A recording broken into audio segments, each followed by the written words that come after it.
Mm-hmm. Yeah, mine's like literally just like a sliver past 5 seconds as well, so... So hey, we are perfectly in sync then. What more could we ask for? Backstreet's back. Alright. You stole my joke! That's a way to start the episode. It is. Hello everybody, welcome back to BnB Anime. I don't know if you're going to hear that joke. It may be left in. Nope, they're going to hear every bit of it. That's not getting cut out. Okay, cool. Stealing my material right off the bat. Hi, I'm Brad. That's Blue. Yeah. Payback. You stole my intro, but that's fine. Now we're even. It's fine. Yeah, we're even again. Why not? Yeah. Today we're going to be discussing Haikyu Season 2, and possibly, we're probably going to get into more, considering both of us have watched more than that, but yeah, mainly... we need to at least cover 3, just because it's the same damn tournament.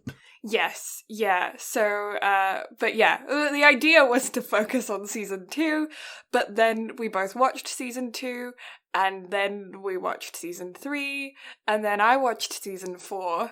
I'm almost halfway done with Season 4. Yeah. It's a problem. Mm-hmm. So, it's safe to say that, I got Brad hooked on Haikyu, and I am back hooked on it. Yeah, it's definitely a problem. At least in my case, I'm not so hooked that I neglected my weekly anime watching duties. Yeah, I am, and I did.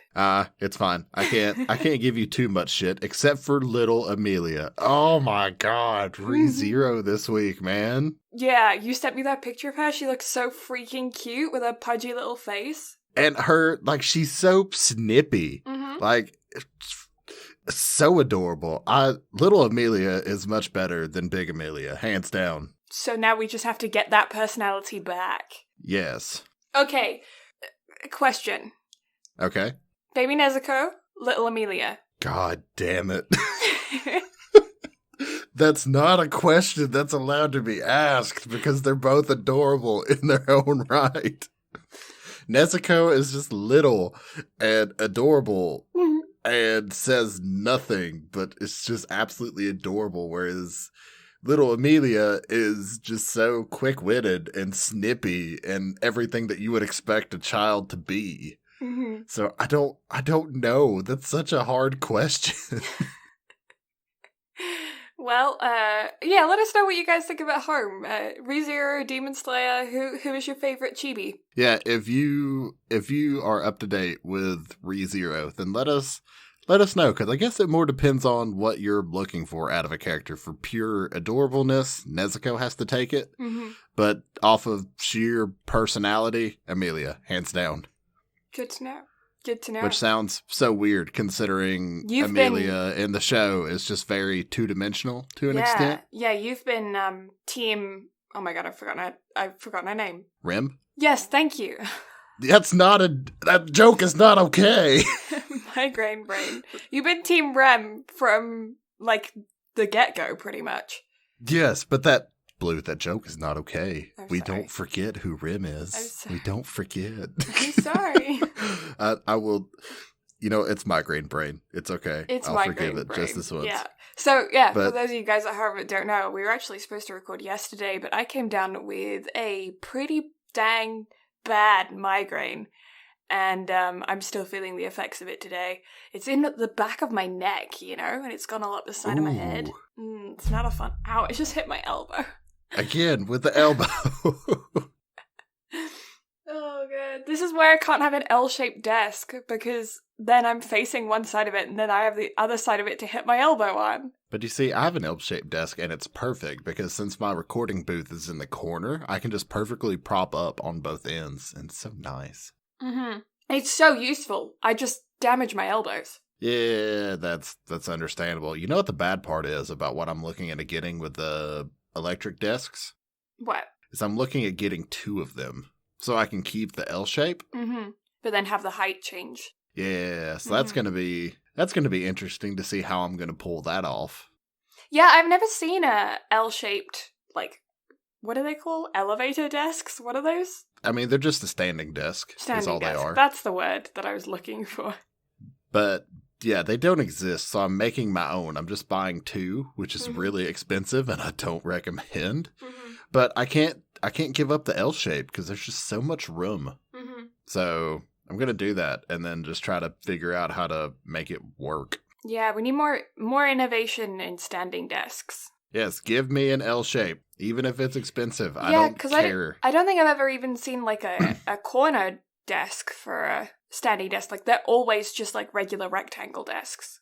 Yeah, they're all just a standard desk, I guess, is the only way I know how to put it. Like there's no variations. There's no ornateness to Yeah. it. The most ornate it gets is you can get a real hardwood desktop. That's it. Come on, designers and engineers and all that jazz. Let's make some fancy desks. I could have been an engineer. You know what that sounded like? I could have been a contender. What's that from? Is that Rocky? I could have been a contender. Maybe. I think that's Rocky. I was just making an old school Markiplier reference, but now that you say that sounds familiar and I can't place it. Why do I feel like I'm going to Google it? I'm going to Google this quote because I feel like it's a famous quote and I feel like it's from Rocky. From Raging Bull? On the Waterfront. I could have been a contender. I could have been somebody. Oh, it was the same guy that was in The Godfather. That's why I related it to Rocky because the Rocky and The Godfather are in the same folder in my brain.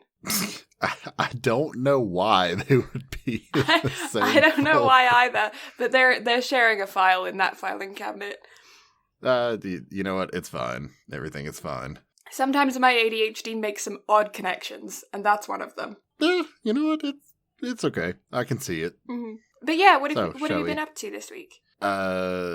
Tennis, because the weather was actually nice enough to go play tennis one day this week. So that was nice. I didn't lose as much as I thought I had lost in my really long break, but at the same time, I got mad enough to throw my racket. So, it's one of those things. You get thrown out of a match for that.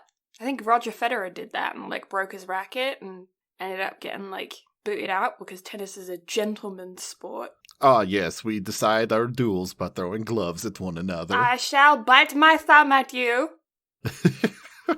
Funnily enough that you bring up Federer, because I'm looking at getting his racket come the spring.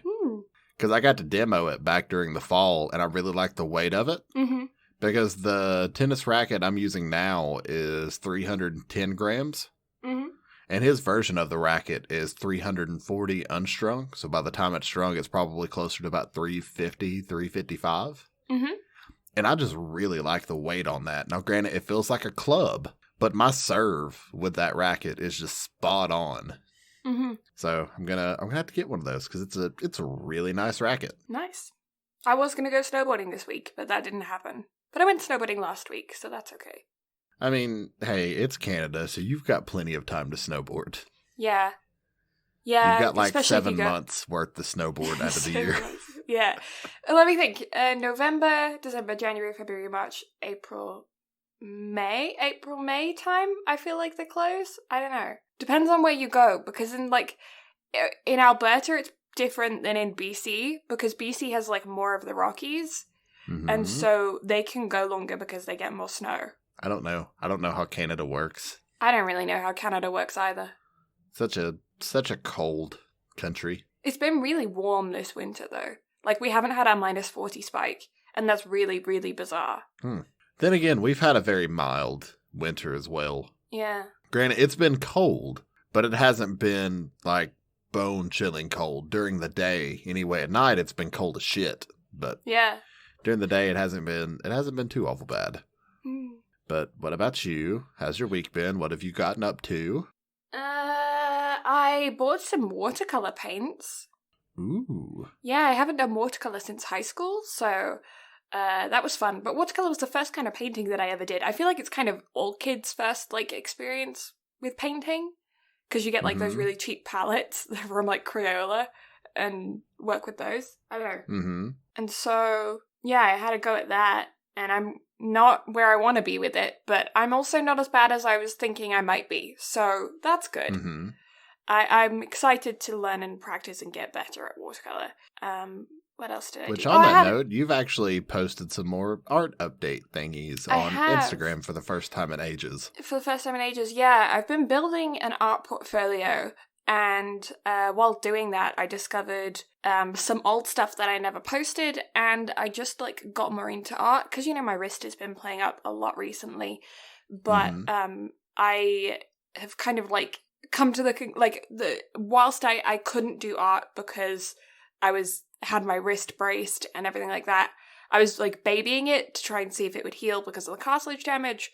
But now that we can pretty much determine that it isn't cartilage damage and it's not going to heal from rest, and it's most likely a bone issue and the only real fix to that is surgery, it means that, like, me working on my art isn't a detriment to my wrist, right? It doesn't change anything. So I have been getting back into it as well and doing sketches and not, like, worrying so much about resting it because it doesn't change anything whether I rest it or not. So might as well just keep using it, right?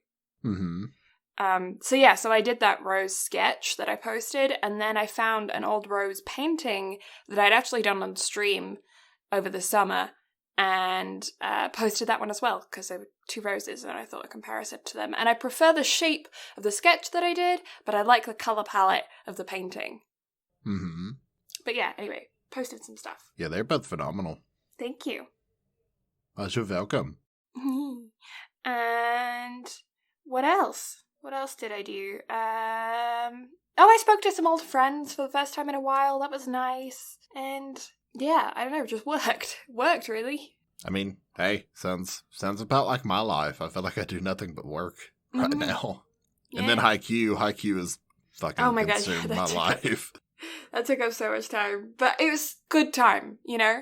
Oh, but, absolutely. I mean, for about as good of a time as one could have, Season 4 has been a little bit of a chore. Yeah, Season 4 is interesting because Season 4 was made, obviously, during the time when the pandemic kind of hit really bad. And so I believe its episode 15 was actually outsourced to a different animation company. And Season 4 has a different animation style anyway, because Season 3 was the cutoff of the first director before Season 4.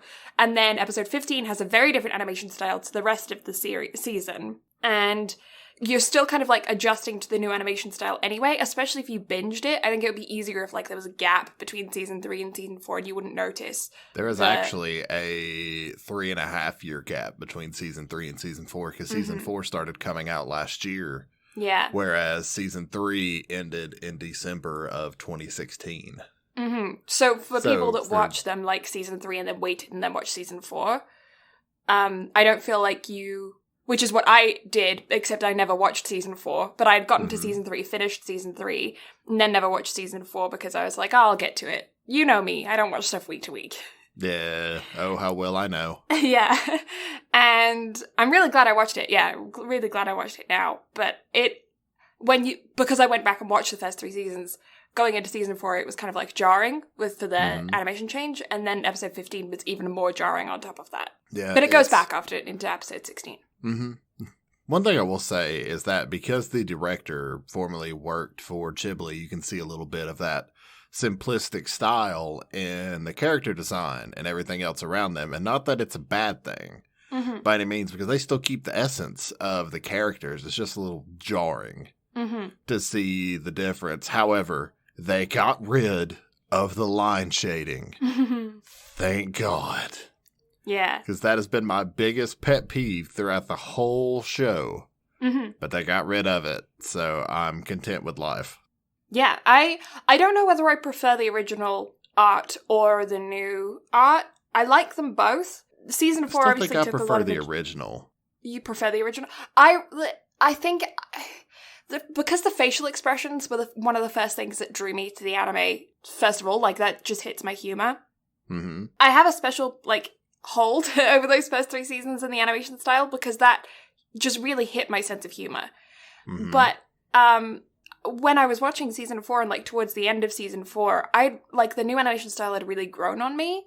I think especially going back from episode 16, you see it in comparison to the outsourced animation and it looks so much better, and I feel like maybe it kind of, like, flips you because you look at something that's very different, and then you look back at that and you go, oh, I really like this now. I know why I like this. Because you saw something that you didn't necessarily, or I didn't necessarily like, you know? Well, I'll have an opinion on that next week by the time I actually get season 4 finished, because Blue told me immediately after she watched episode 15 that it was bad. So I'm looking forward to it. I mean, obviously that's just my personal opinion on it. I feel like the reason why I found it so jarring is because to me it kind of reads more as like moving manga as opposed to anime. You know what I mean? Mm-hmm. So like in manga, drawing styles tend to be so much more extreme, and then they soften them for anime because it makes it more palatable to a wider audience, right? Yeah. So they'll like take like hints of the original art style, but it's kind of rare that you'll see a manga that has been directly like transcribed image-wise into anime, because they try and soften it and make it more like marketable, you know? Mm-hmm. Whereas episode 15, if I'm getting the episode number right, I hope I am, episode 15 seemed to me to be more of that like rough, original, raw art style that you find in manga. So I don't necessarily think that it's wrong or like they did a bad job. It's just because the show tends to be quite polished in overall, it feels a little bit like out of place. Yeah. I'm looking forward to it whenever I get there, just because I'm intrigued to see it and hope it doesn't Dead Man Wonderland me. Yeah, no, I'm curious. I'm definitely curious as to what your perspective on it is, because obviously I only know my own opinion on it and the comment section for it. And a lot of the comment section on Crunchyroll, where I was watching it, were saying that they were excited for it to go back to normal. But yeah, I don't know. So before we get into more Haikyu, do we want to get into some news really quick? Yes, I'd love to hear some news. So, Demon Slayer has officially opened in South Korea. And on its opening day, Demon Slayer sold 42% of all tickets in theaters on its opening day. Okay. So, definitely opened at number 1 in South Korea. And it sold a total of 66,000 tickets on its opening day. Jeez. So that's a lot. It sold so many tickets. Get it? Boo. Like, get it? I should have expected that, honestly. The second I thought of this news, that should have immediately just came to mind. That I was like, no, surely she would. I'm not gonna make a stupid pun. No, never. That's not the Blue that I know. She would never. Even on migraine brain, I made one. That's impressive. And then on the topic of Demon Slayer, so in 2020, the Japanese box office dropped a total of 45% on the year. However, do you want to know how much Demon Slayer accounted for its total overall sales in 2020? How much? 25% of total box office sales belong to Demon Slayer. And when did Demon Slayer come out? Like September, October? It's been in theaters for 15 weeks now. Yeah, so towards the end of the year. Yeah, that's wild. That is wild. That something that dropped in October, I think the first week of October, has taken up a quarter of an entire year's worth of revenue sales. Yeah. That's October, wild. Yeah, like it makes sense. Yeah. It's like it made a quarter of the year's worth in a quarter of the year. It could have been in theaters by itself and done its job. Yeah, that's that's insane. Yeah, that's baffling to sit back and think about, especially considering that's just Japan alone. Like, I'm just sitting back and chomping at the bit for it to drop here in America, just because I'm so ready to see it. And not just that, but I'm excited to see how it's going to do here as well. Yeah, I'm really, really curious as to how it's going to rank. And when it comes out as well, I think is going to have a huge impact on its like box office debut over in North America, and because like depending on when it hits, movie theaters, cinemas might be opening back up again. But like I don't know what competition it's going to be up against, because when it kind of came out in Japan, there wasn't a lot of other stuff that was, like, really, like, important stuff that was coming out at around the same time. It kind of hit a real hole in the market. Mm-hmm. Well, at least here, things are still being released kind of sporadically, so it's not going up against a whole lot right now. Mm-hmm.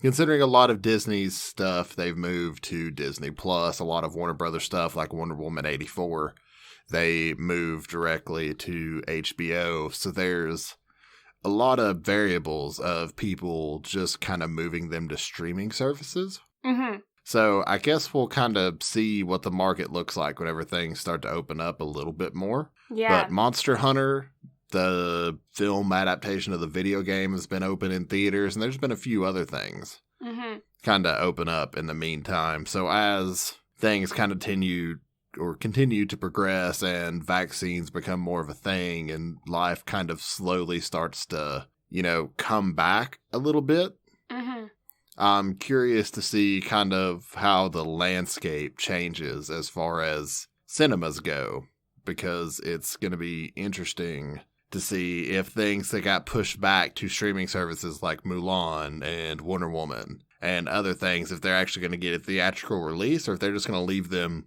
be. Yeah. Because I know, at least from a lot of people that I've talked to, because I'm not going to lie, I started Wonder Woman 84 and I couldn't finish it because it made me sick to watch the animation on it. Mm-hmm. Because season 3 of Attack on Titan had better animation than a Warner Brother big box office budget film. It's a shade. No joke. Like, it made me sick to watch, like, that opening mall scene of her, like, swinging around the mall on a lasso. Mm-hmm. Like, that was awful to watch. I mean, I don't want to sit here and throw shade by any means, but for a big film production company that has the amount of money to dish out onto those films that they do, for it to have like old 70s or 80s style, like film cuts and just that sucked, man. I hate to, say that anime did it better, but in this one instance, I would rather watch Levi and them just fly through the city like over and over and over again than have to watch that scene one more fucking time. So, yeah, I forgot what point I was making with that. Oh, yeah. So, I'm just curious to see how the whole film landscape is going to be whenever it happens. But dear God, just bring us Demon Slayer sooner rather than later, please. Oh, yeah, 100%. I need it. I really, really do want to see it in theaters. I'm just really curious as to how that's going to happen, like logistically, and the statistics on that, like what is going to happen, because I know that like all of us anime fans that have, that aren't fluent in Japanese have been waiting on this for a long time, and we want to watch it, and I'm excited to see. I'm excited to see how it does outside of the anime community. Like, if the hype from it being so monstrously successful in Japan has opened people up to watching Demon Slayer, introducing themselves to anime, and then going to look at this film that broke all these records. Because I feel like, people that are interested in film or interested in movies that don't necessarily have like a passion in anime, this might be the trigger to them to get really more intrigued in modern anime as opposed to like Studio Ghibli stuff. Well, apparently the dub trailer kind of blew up in North America. I don't understand why, because did you watch that clip I sent you? Yeah, I did. So you see how bad it is. I hate it. I hate it so much. But anyway, but I can see its appeal, especially to a wider audience, because, again, the fact that they're going to release the dub alongside the sub, I just think it would be in their best interest to show it for a longer period of time than have, like, 1 or 2 showings of each version. Yeah. Especially with the limited market for theaters right now, I think it would be a lot better idea to spread it out and give it, a few weeks, especially with the current climate of the pandemic and everything else. You know what this kind of reminds me of? You remember, like, back in our childhood when 3D movies first started coming out and you had to wear those red and blue glasses? Yes. It kind of feels like that. Like when you didn't know which showing you were going to, if you were going to go to the 3D or the 2D, and everyone would say that they would get motion sickness if they went to the 3D film, and it was like really crappy the whole time, and he had these paper glasses. Yeah, and the glasses were just garbage, and sometimes would work, sometimes they wouldn't. And they didn't work for my brother at all because he's colorblind. Yeah, and not only that, but he's red-green colorblind, so one of the things that's supposed to help just doesn't work. I think the stats are something like 1 in 5 men have some kind of level of colorblindness, and the most common level of, like, version of colorblindness is red-green colorblind. I think those are the stats. I think it's like 1 in 5. And, you know, the bad, or not necessarily the bad part about it, but one thing I've noticed, especially doing what I do for a living, is that that's a very true statistic. Most of the men that I talk to at work don't perceive color that well. Yeah. And in fact, I think it's a lot more common than you think.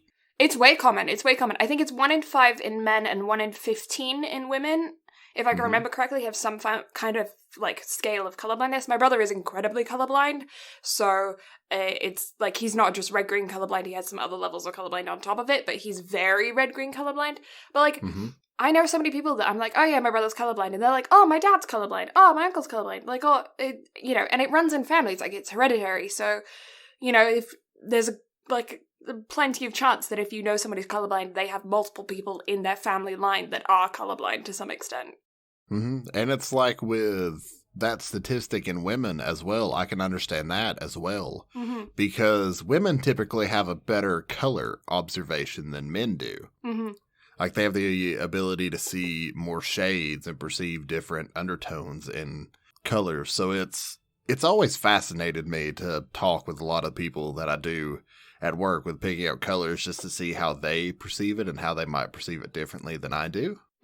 So it's definitely an interesting kind of point of view. But yeah, again, back to the whole 3D thing. Yeah. I could see that sucking. Yeah. I remember we used to go to... They gave me headaches anyways when I was young. I actually I'm not a big fan of watching 3D films. They give me headaches. They're not great for me. But then I also, like, have bad vision, so I don't think that helps. But yeah. So we tend to always go see the 2D showing, right? But, like, these films that are now coming out with subtitled versions, especially more and more anime films that are going to start being shown in theaters, I feel like we're going to start seeing that kind of, like, culture around it, like the 2D, 3D vibe that you used to get back in, like, 2006. Well, Demon Slayer's also getting IMAX showings, so it's getting 3D showings as well. Yeah, so it's like you're going to see it in 2D or 3D and subbed or dubbed. It's like you have 4 different options of which you're going to see this. Could you imagine watching a subbed film in 3D and how just absolutely fucking weird that would be? It would be so weird. Like that, would the subtitles pop out of the screen? It makes me wonder if they need to, like, make, like, Google Glass, like, and then have, like, the subtitles appear on your lenses, not on the screen. Oh, that would be cool as shit. Right? Oh, I would love that. Yeah. Honestly, you know what I would have loved to have seen in 3D, though? What? That final fight between the Spider Kid and Tanjiro, just because of the flame breathing. Oh, yeah. That would be so sick. Oh, I need this now, please. Just, I need it. So, now I'm just thinking about all of these different fight scenes, because now I'm thinking, like, the one from My Hero Academia, the film, the last fight from that one, the non-canon film, I can't remember the name of it. That final fight would have been sick in 3D.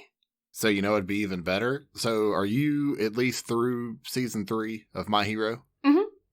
So, the 2 fight scenes in season 3 of Deku and Kachan and All Might and All for One, those fight scenes would be badass. Honestly, yeah.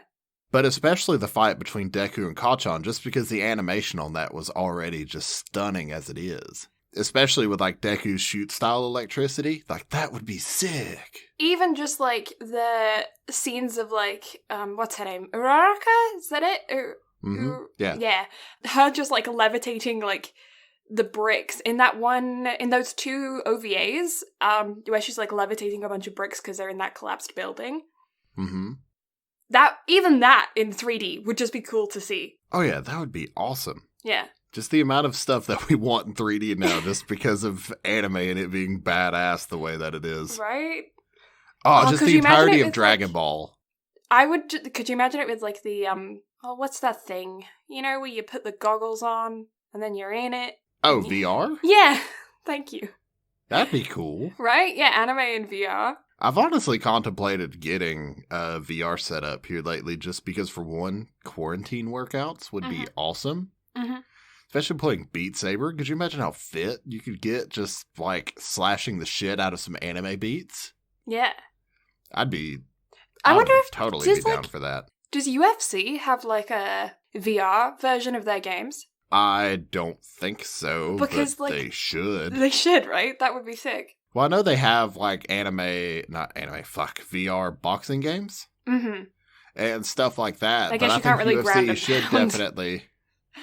I mean, considering how good the tracking on that shit is, you probably could. Mm.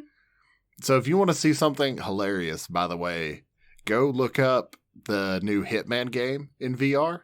Mm-hmm. Because apparently you can, like, pick up fish. Because I don't know if you're familiar with the new Hitman games, but you can literally pick up objects and fling it at really stupid distances to kill people. Okay. But you can also pick up a fish and just walk up to people, beat the shit out of them with it in VR. Why does that remind me of smacking people? Why does it remind me of Monty Python? You'll cut down the tallest tree in the forest with a herring. Honestly, though, yes. There's just something about running around with a giant fish and just bashing people with it that just humors me to no end. That is funny. But yeah, I was just thinking, like, VR would be sick because, like, they could release, like, world saves, I guess, of, like, anime worlds, and you could just, like, take a walk through the world. Like, not even have the characters or anything, but just, like Google Maps. They have that, or, like, VR chat, they'll have, like, custom modded worlds in it. Mm-hmm. And of course they're all user designed and whatnot, but still. Yeah, but I do that think would be sick. Animation companies could potentially do something like that. You could pay $4 or $5 and just go tour anime worlds or however much they want to charge, because I'm sure that would be a pain in the ass. Yeah. But then again, after...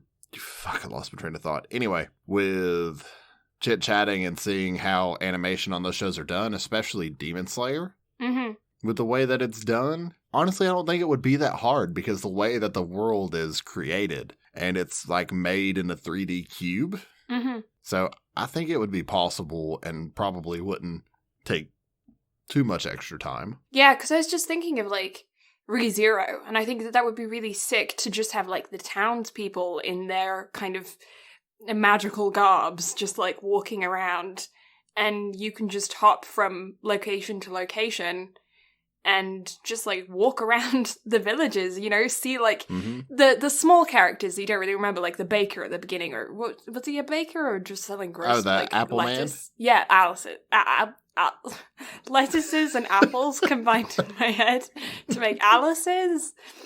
But that's, yeah. Apples. Are we watching Sword Art now with Alicization? Is that it? Sure, why not?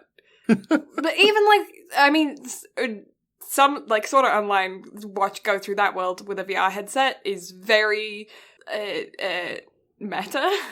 Honestly, though, with VR being as big of a thing as it is now, with it being as good as it is, why has SAO not been made? Like, they continue to make games for the consoles.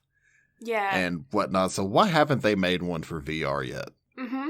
Like, I want a Pokemon game in VR where I can, like, walk around and... just see wild Pokemon. Like, I don't even need to have, like, the interactive ability yet. Like, I'm cool with just seeing them in the wild, you know? Oh my god. Pokemon Snap, but in VR. Right? This needs to be a thing, like, now.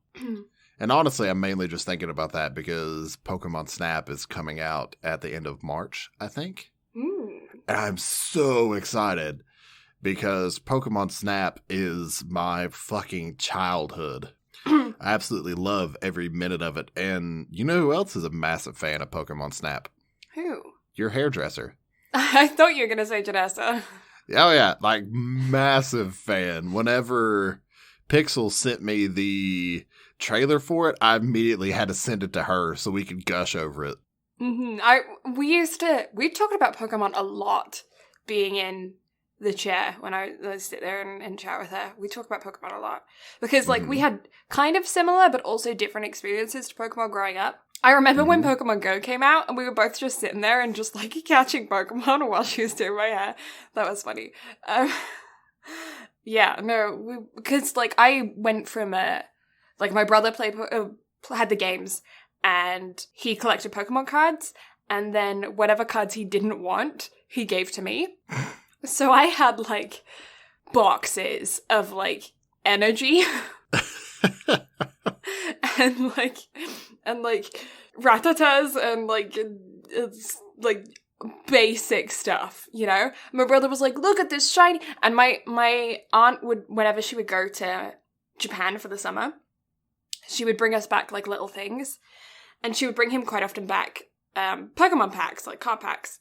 And he'd be like, look at these cool cards that I have that I don't know what they say because they're Japanese. and I'm like, oh my god, that's sick. And he has like a few Japanese cards, which are cool.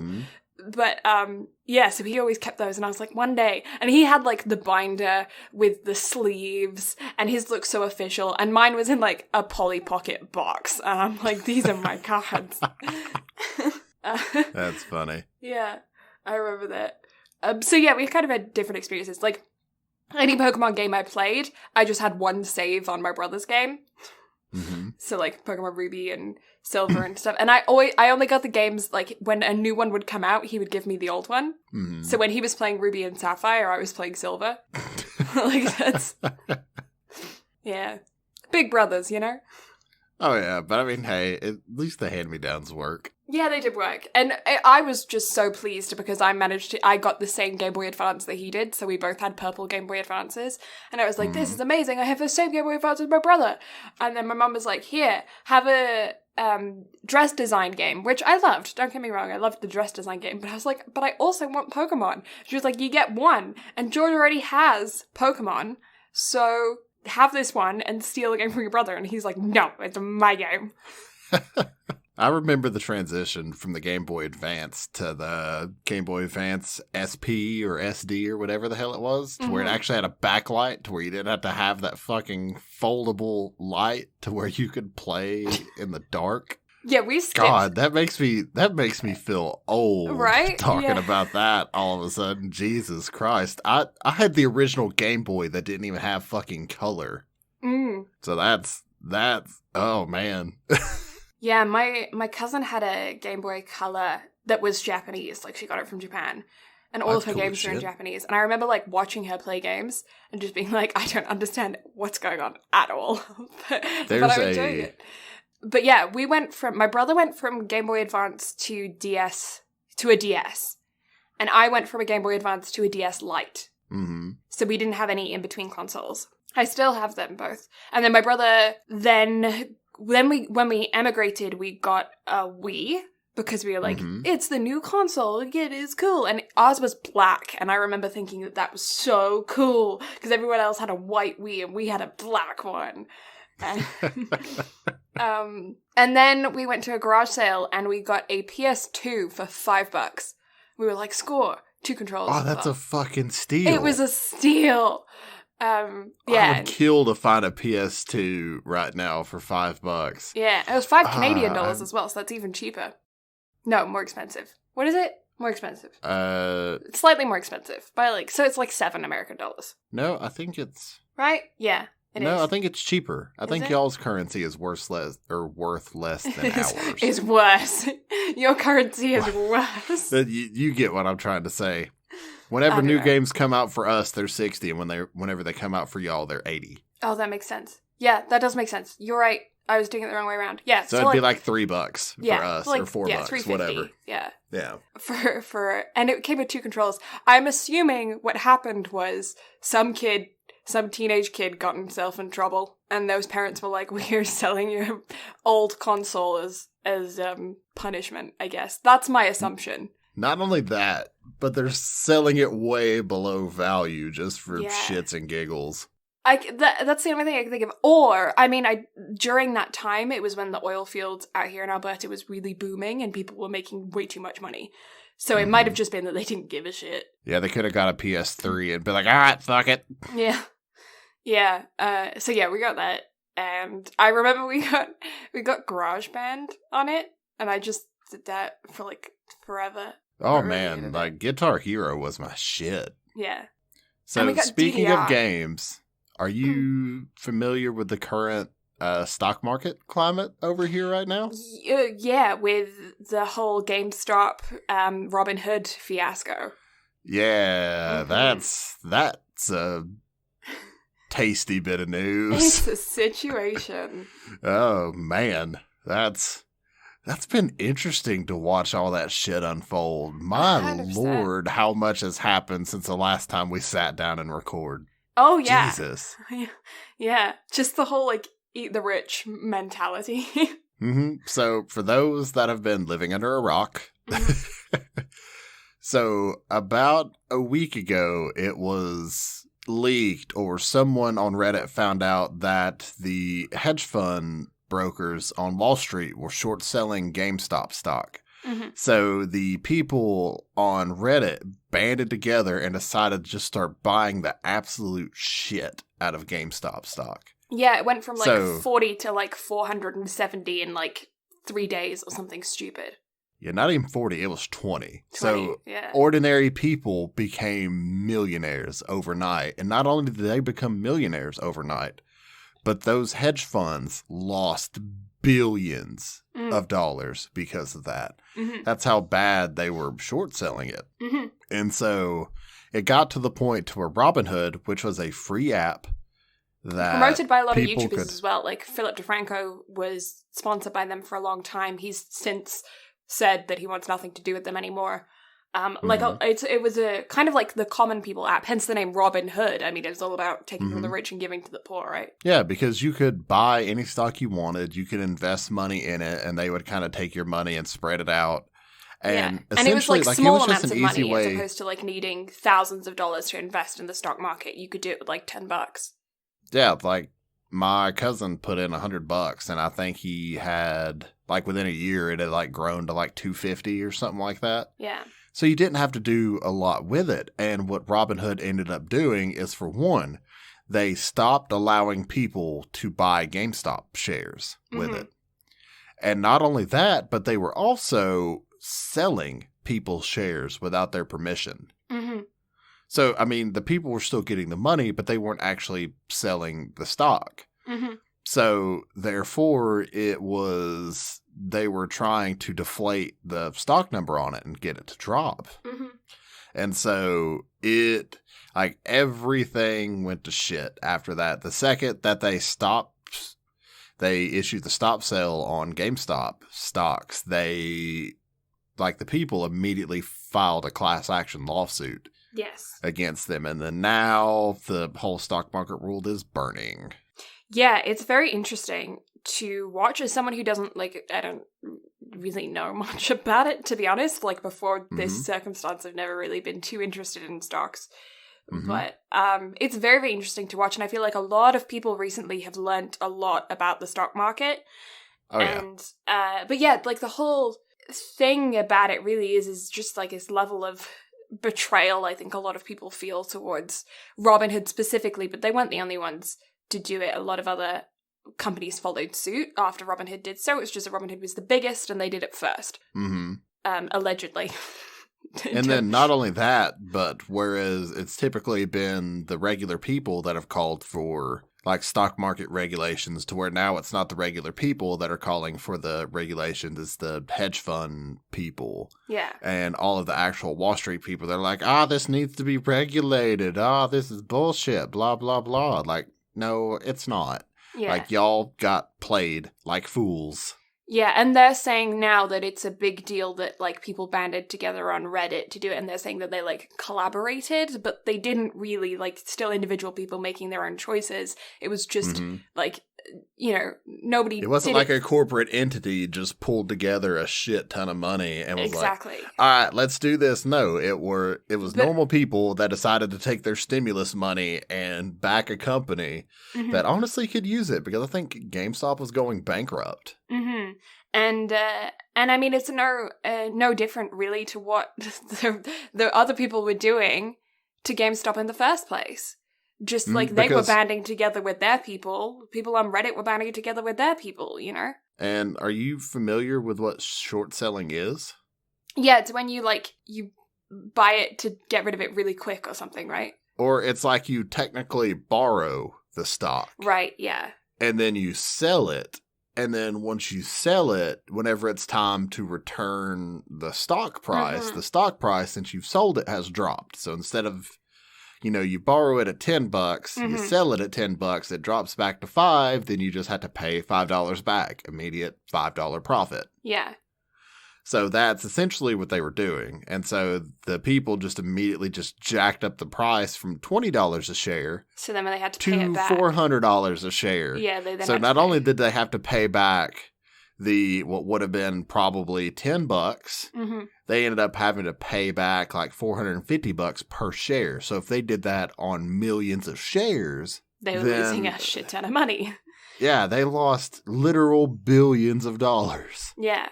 And but you know what stock shot up in this, which I thought was wild? What? It wasn't just GameStop. It wasn't just AMC, but BlackBerry. Yeah, I saw that as well. I feel like it's the first time we've heard about BlackBerry in years. Yeah, I haven't heard about BlackBerry in like a fucking decade. So it's like, that's a blast from the past all of a sudden. You know what? I was talking about BlackBerry the other day with someone because I was watching old episodes of Criminal Minds. And the heroes, the FBI agents of the show were using iPhones, like old iPhones. I think like iPhone 4, or iPhone 3 or something. I don't know. Like season 4 or 5 of the show. I'm not sure. And then they had an episode where there was a guy who was like hooking up explosives, right? And he was using not a BlackBerry as a detonation device. It was a blueberry. It was a blueberry. But it was one of those things where I was watching it and I was like, so bad guy has a blueberry.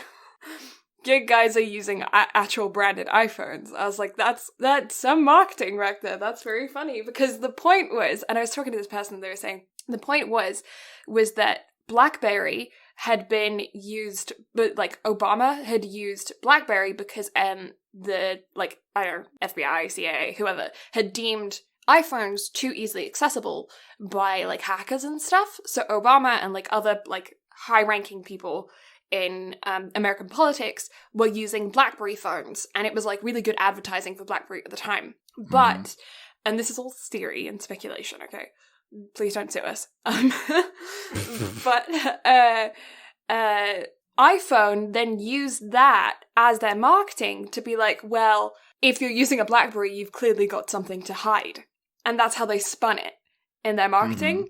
So then they went through and they made all these deals with like these like Criminal Minds type shows where they were like, we want you to get like, again, speculation, blueberry phone for your bad guy, because the bad guy there have their phone has hide things that they need to hide on it, and we'll give you the iPhones because you have nothing to hide, right? So if anybody hacks you, who cares? Because there's nothing important on there, like nothing secret on there, because you're a good guy. Good guys don't have anything secret on their phones. It's like not like they have their banking information or anything on there. Yeah. I know, I thought that was interesting though. That is really interesting. It's definitely something to sit back and think about, just because that's how it's always been. It's either that or Nokia or whatever that the bad guys have that they use to strap to bombs and shit. So it makes sense. But yeah, we went on tangents there. Just a few, nothing out of the ordinary. So 2 last pieces of news before we can get into Haikyu. So second to last piece of news. Lisa's Homura, or the theme song for the Demon Slayer film, has officially been certified platinum. Doesn't surprise me.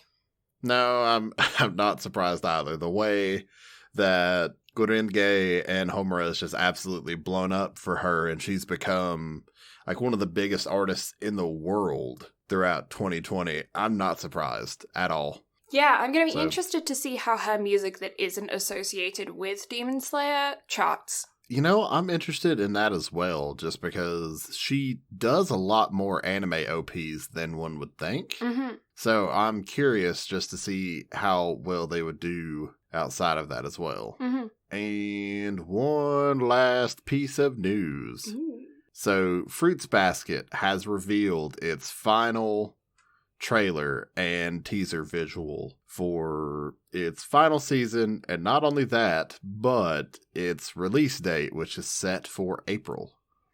Oh, that's pretty quick. Yeah. It's weird to think that the show is just now getting close to wrapping up, and we are just now about to cover the first original version of it. Yeah, I feel like this remake has happened really fast. It really has. I don't feel like it's really taken a break. It's almost like they've shonened it. Yeah. Where they're just like rush. Yeah. So it's definitely wild to see, but also it's been just absolutely blowing up. So it makes sense. Yeah, I've seen a lot of their merch around on like Hot Topic and stuff. Mm-hmm. There's been a lot of Fruits Baskets merch. Most of the merch that you see is Demon Slayer and My Hero Academia. But I've been seeing a lot of Fruits Basket and a lot of Dr. Stone as well recently, which I'm super happy about because I love me some Dr. Stone. But yeah. Yes, I also love how Dr. Stone is giving us more quality memes for the Instagram. That makes me happy. We do love those memes. Yes. Dr. Stone is so good for memes. Yes, Dr. Stone is just perfection in general, but especially for memes. Mwah. Yeah. Chef's kiss. Yeah. Speaking of the Instagram, make sure you go drop us a follow if you haven't already, where you can go find those juicy memes. Some we make, some we find, but we will be sure to share them all with you at BnB Anime. Yes, because I like to post all of the memes. All of the memes he does, and it's a great time, and I enjoy them very much. So much fun. Mm-hmm. So, Haikyu seasons 2 and 3? Haikyu seasons 2 and 3. Let's rip through this. If you want background information, go listen to episode 50, because literally nothing has changed between seasons 2 and 3. Same director, same everything else, same studio. Yeah. And one thing I did find interesting was that season 3 only had 10 episodes. We did kind of discuss that previously. Well, sort of. We speculated that season 3 had 10 episodes because we knew how many episodes the director did. But, 10 is a kind of weird number for a season. It is. I mean, I guess it just depends on the amount of... Because it very well could have depended... Could have depended on how long that they had as far as TV time goes. Yeah. Because again, things like Attack on Titan, that's gone 17 weeks instead of 12. Yeah. So it could just be the amount of actual TV time they're given, so they had to work within that time, although it didn't feel rushed. No, I thought it was a really good stopping point, and I don't feel like it was rushed, and I don't feel like they should have included more either. No, it was 10 episodes was just perfect for it. Yeah. And it felt like a really good place for the director to kind of take his leave as well. Mm-hmm. Yeah, it was the end of a solid arc, so. Mm-hmm.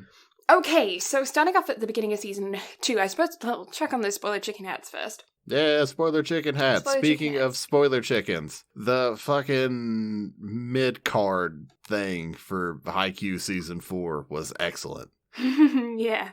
The Hinata chicken that's flying around. Yeah. I love that so much. Yeah. Although I was disappointed that they went away from them serving practice in the middle.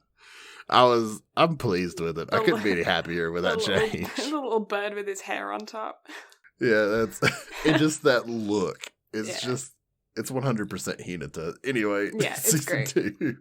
Okay, so yeah, spoiler chicken hats on. If you want to see season 1 or hear us discussing season 1, that was a previous episode, as Brad has just said, so go check that out. And I'm sure we are definitely going to be covering season 4 at some point. So yeah, that's for a future thing. Be sure that you keep your eyes peeled for that. We will also let you know when we get to season 3 as well. So if you've only seen up to season 2, we'll discuss that, give you a second spoiler warning as well. So don't worry about season 3 spoilers if you haven't seen it yet. Did you order a second spoiler chicken hat? Because I did. I have my backup. I always have backup. Yeah. Okay, so we are starting off with their defeat from the Inter-High preliminaries. And Karasuno is working hard, practicing. We're at volleyball club. They arrive with the encouraging news that Karasuno has been invited to Nakama to take part in a training camp, along with a couple other schools. And Kageyama and Hinata separate from the team, and they run into Ushijima, the captain of the academy that they are going to be, like, facing next. And they, like, vow that they're going to, like, beat him, basically. So we're starting off on a strong note of, like, okay, training camp, which I do love in a sports anime. You always need those training camps. Or music anime, actually. Quite a lot of the time there are training camps in music animes, too. That's very true. Yeah. and we've also had a declaration of winning. Yeah. Always a declaration of winning in sports anime, though. Mm-hmm. Yeah. Although I'm not gonna lie, I had my heart prepared to be broken throughout all of this. Yeah. I obviously knew the results of what these games were going to be. Mm-hmm. I actually don't feel like that's one thing that I will say is that quite often in sports animes, the title of the next episode sometimes spoils the results of the episode that you're currently watching. So if you're watching on Crunchyroll and, like, you know, it skips to the next episode and takes you out of full screen, sometimes that spoils what's going to happen.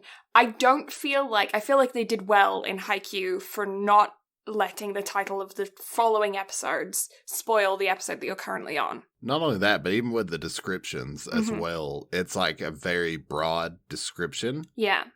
So it tries to keep you from getting things spoiled. So Yeah. It makes sense. Yes, I appreciate that.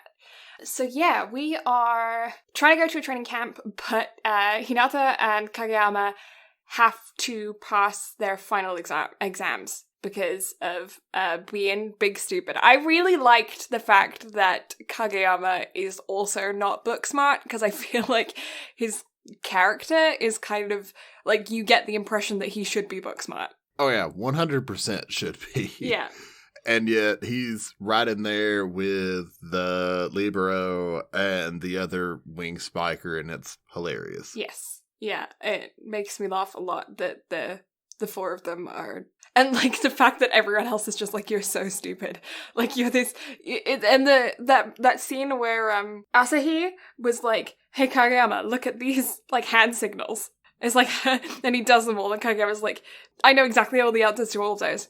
And then he says, how long did it take you to memorize those? He's like an afternoon. It's like, how do you not know your schoolwork when it comes to volleyball, you're, like, able to memorize anything? Not only that, but so they had to pass their final exams to go to this training camp. Yeah. And somehow Hinata and Kageyama still managed to fucking fail. Yeah, so what was it? It was Kageyama had studied, like, all of the kanji or something for it. And he had to study English. Yeah. And Hinata was studying math. Yeah, and Hinata had, like, put the wrong thing on his Scantron. Like, he had, like, got them out. Like, he missed one. Yeah. And then he had everything else under it right, but it was in the wrong spot. One slot down. So he basically got a 0. Yeah, and then on the whole test. Kageyama had, like, Kageyama studied the did short same answer, and thing. he was supposed to study for the long answer or something. Like, he had studied the wrong section of the test. Yeah, and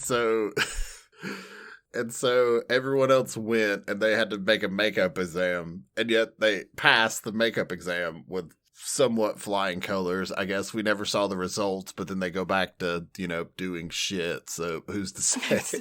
But yeah, we're also introduced to our new manager, this at the beginning of this season as well, where, the current manager goes and finds a first year to kind of take her place, because obviously she's a third year, so she's going to be leaving.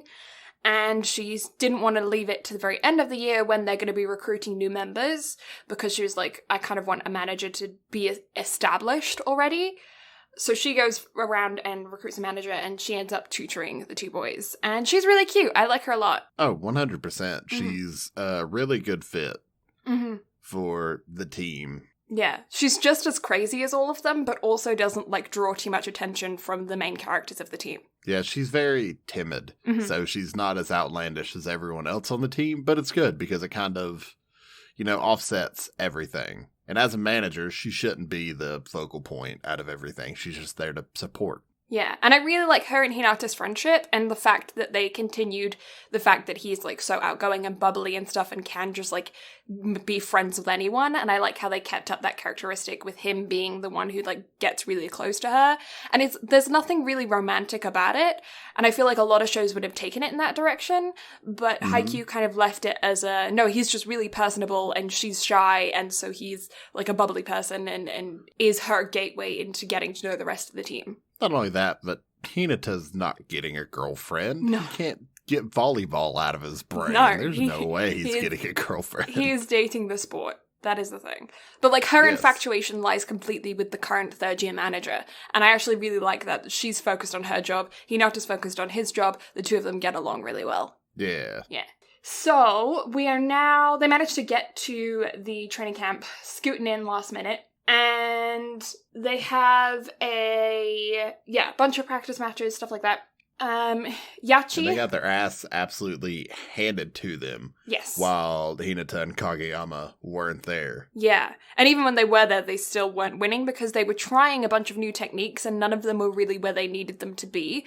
So they were just trialing them and failing. Mm-hmm. But I also really like that as well. I like the fact that there was, like, these moments of them trying to get a handle on that new techniques and not gaining them right away. And you really got to see the progress of the people and them, like, testing stuff out. Mm-hmm. But at the time, you also don't necessarily notice how much they are trying new stuff until you get to see it later on. Yeah. But yeah, so now we're talking about the new manager who she wants to join the volleyball club, but she's not entirely sure. She does end up joining a volleyball club. Spoilers. But she's seeing its appeal right now. She's really concerned, though, because she doesn't know whether or not she should join because they're also committed to it, and her mum basically says, if you're not going to be as committed to it as they are, and you join, that's the rudest thing you can do. And so she's, like, fearing disapproval, and she's not having a good time. And she says, basically, she played a tree, she's always been, like, townsperson B. She's always been not the center of attention, so the fact that she's all of a sudden going to gain all of this responsibility is, like, scary for her. But Hinata convinces her to join, recalling a time when he also played a background role. Now, did you also get the same image come to mind whenever she said that? About the role she played? Of that, what is it? What anime was that? Where girls are Yui freaking from tree? KO Yeah. having her face just come through a fucking tree. She's a freaking bush. Whenever she said that, I immediately lost it because that came back to mind of Yui just standing there with her face coming through a tree in a bush. Yeah, that's what I was thinking as well. And if I can remember correctly, wasn't the bush, like, supposed to be a different person, but then they, like, had to get pulled, so she stood in as a bush? Yep. Like, she was a stand-in bush. And it wasn't even her class. I think it was a completely different class that had it. She's like, I'll do it. I'll be... Oh my god, yeah. Yeah, no, I'm with you. That's where I was too. I love it so much. So, now the team is traveling to Tokyo. But yeah, Hinata and Kageyama are left behind because they're supplementary exams. They go through all of those drills. And we are also introduced to Lev, a half-Russian player, who vows to be the first to counter his quick attack. Hinata is trying a bunch of new techniques, because we already discussed the fact that they got there, to be able to compete by himself, because he is kind of, like, Hinata's come to the conclusion that he is only a good volleyball player when Kageyama is tossing to him, and he wants to be able to stand alone and be a good volleyball player, regardless of who his team members are. And Kageyama is also trying himself to improve his tosses so that he can make Hinata the best that he can be, because he believes that Hinata can be more than what he is as well. So they're both kind of working to improve Hinata in their own way, if that makes sense. Yeah. But Hinata and Kageyama end up actually having an argument. They have a fight over Hinata wanting to try these new techniques. Hinata deems, is like, you're super supportive, and they, get into a big fight. But when they come down to it, the two of them kind of get together and, like, decide that they're gonna separate and go on their own separate ways. Like, they come to a mutual agreement of taking a break from each other and working on themselves individually and their skills, and then coming back together again. And the rest of the team is, the team has a lot of faith in them to be able to do that, but our new manager is, concerned about their rocky relationship, but she also didn't experience them, in the first season, when they were, arguing from the second they met, right? So. Mm-hmm. Yeah. Kageyama and Oikawa get together to practice, and Oikawa kind of gives Kageyama the advice of giving Hinata the tosses that Hinata wants. Did he even consider what Hinata wants, or is he just giving him the tosses that he thinks is best? That was a nice little moment of character growth. It was, yeah, for both of them, I feel like, because Oikawa has this kind of, he says that he's Kageyama's senpai and his, I don't know, what's the word, tutor, I guess, but you never really got to see much of him actually being like that for Kageyama. I think this is probably the first time we get to see him actually giving him advice, as opposed to just being a rival. Mm-hmm. And Hinata actually finds himself with Gramps, the former coach, and Coach Yukai is the current coach's grandpa, who is helping him improve his offense with his the kids that he teaches and stuff at his house.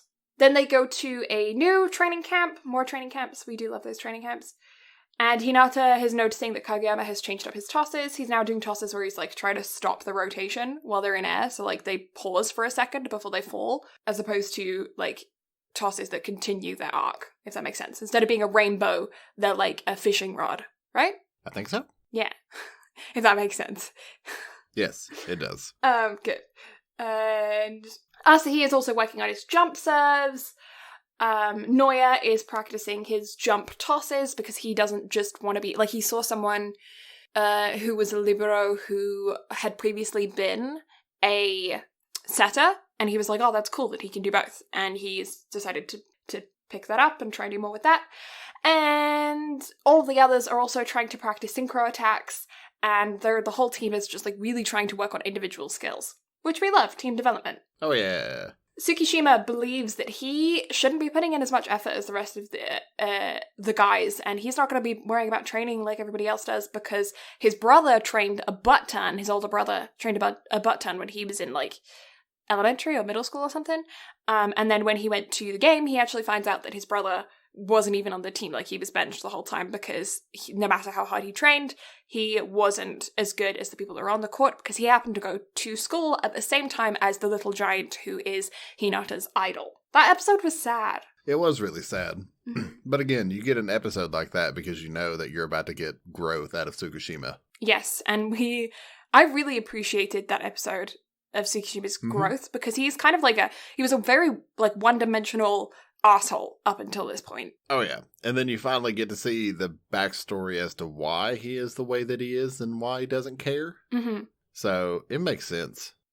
And so basically his friend, who becomes the pinch server, kind of pulls his head out of his ass, and his brother is hey, no, you should try, because you'll find out why once you play. I think that's what it was. It was you'll have a moment where you play and you realize, this is why I put in all of this effort. And he has that moment. I appreciate that. Good moments. Oh, the moment that he actually has that realization, I was I got a little teary, because I was yeah, he finally got it.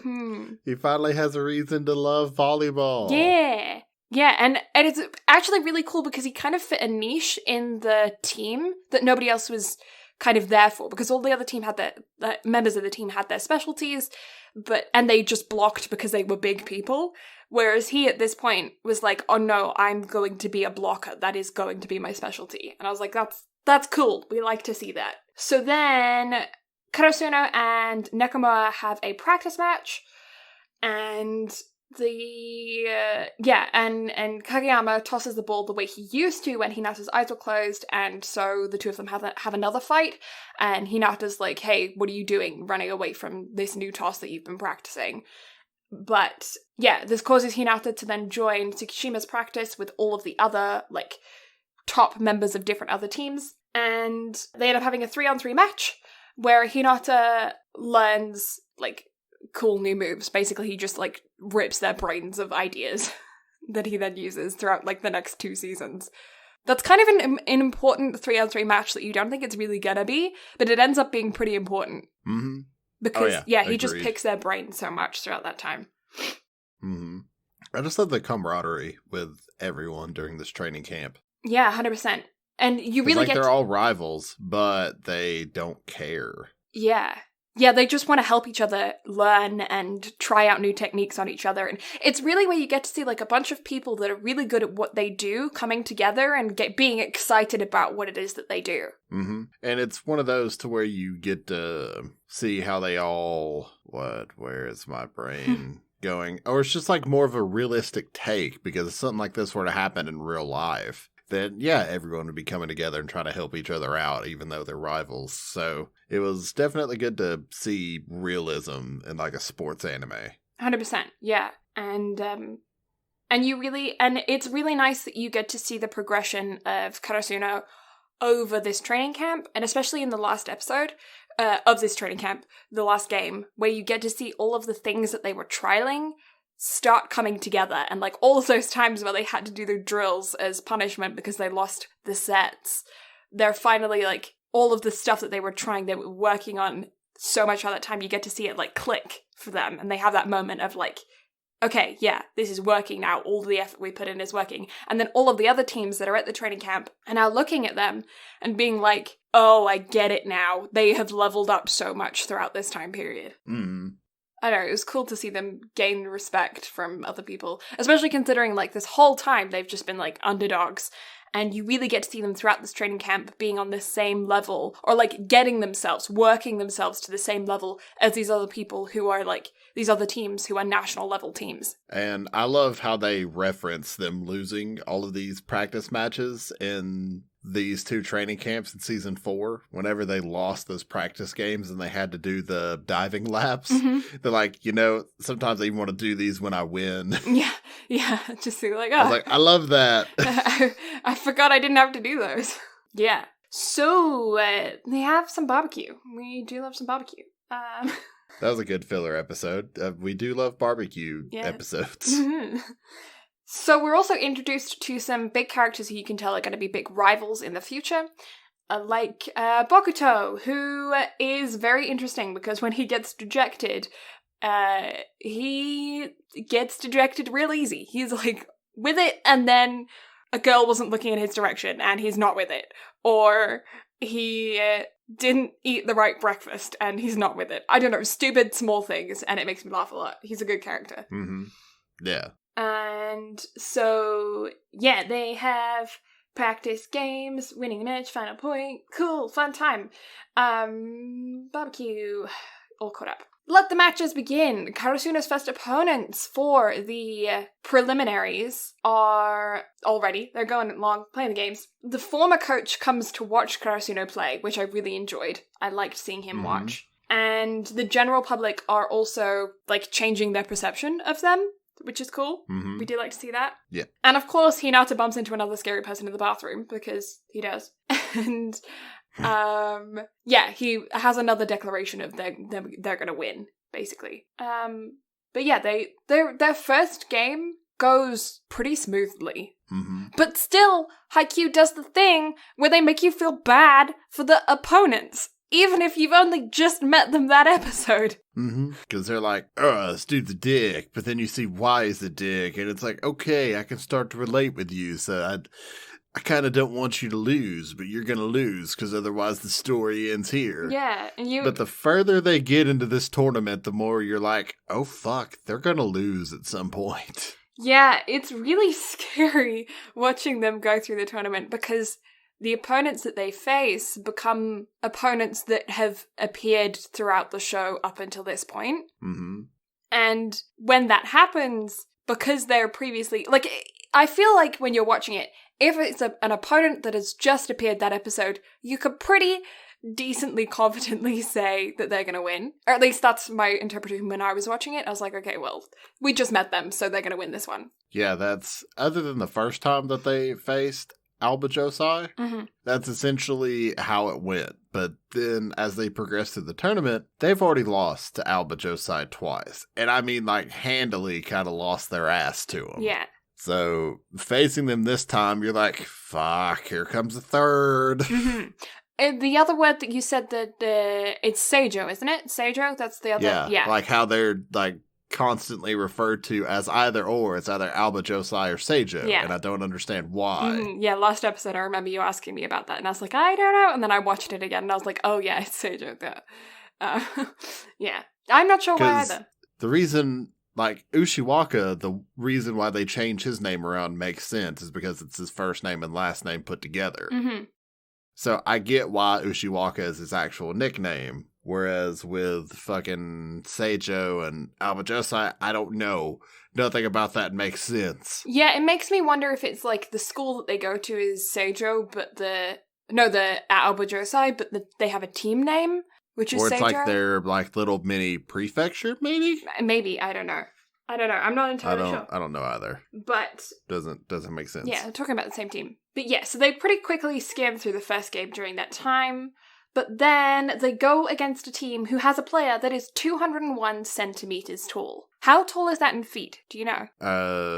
I think they had him pegged as 6'7". 6'7". In the dub? That, I'm going to double check that, because that sounds kind of How many centimeters? 201 centimeters in feet is... 6'7". 6'7". Okay, cool. Big dude. Either way. They're facing against a really, really big dude. And the team is reliant on this dude. Like, the rest of the team don't really give a shit. And he's new to volleyball. But one thing that I liked about this match is that, like we were talking about with Tsukishima previously, where he had that moment of like, oh yeah, I enjoy volleyball. We get to see the really big dude in this team have that moment while playing this game against our boys. And that was really cool to see, like, our guys having an effect on an opponent of being like, oh, I want to know more about volleyball. That was cool. He's going to be, I don't know how far the show, like, has gotten into the manga yet, and how, I know there's a lot of manga. So if they do go into, like, Hinata's second year, but if they do, he's going to be an opponent to watch out for. Because, yeah. There's a lot of characters introduced in this, and especially in season 4 as well, to where you're just like, oh. Yeah. There's going to be some doozies in fucking... their second year of high school. Yeah, because they are making enemies or frenemies left and right. Rivals. Yeah, well, especially considering 3 of the team are third years. Like, 3 of the really important members of the team are third years. Our captain, our ace... and our backup, freaking, what is Kageyama's? Setter, thank you. I was going to say server. No, setter. No. Same as. Same letter, different word. Server. Setter, whatever. Oh god, whatever. But yeah, like, so those 3 are going to leave, and I don't know if we're going to get some interesting first years, but anyway, that's conspiracy for the future. Could you imagine Hinata with first years? Oh my god. Especially if they're bigger than he is. Oh my god. It's gonna be like the first episodes where where Hinata was like to Noya, you're smaller than me. It's gonna be like Food Wars Season 5 all over again, or whatever. And when Hinata was saying to, oh shoot, I can't remember his name. The crazy dude. What is the crazy dude's name? He's just not on the list of on the Google list of characters. I have that pulled up and he's just not there. Cool. That helps. Thanks, Google. Tanaka. Duh! Because he reminds me of Tanaka-kun and I always laugh at how different they are.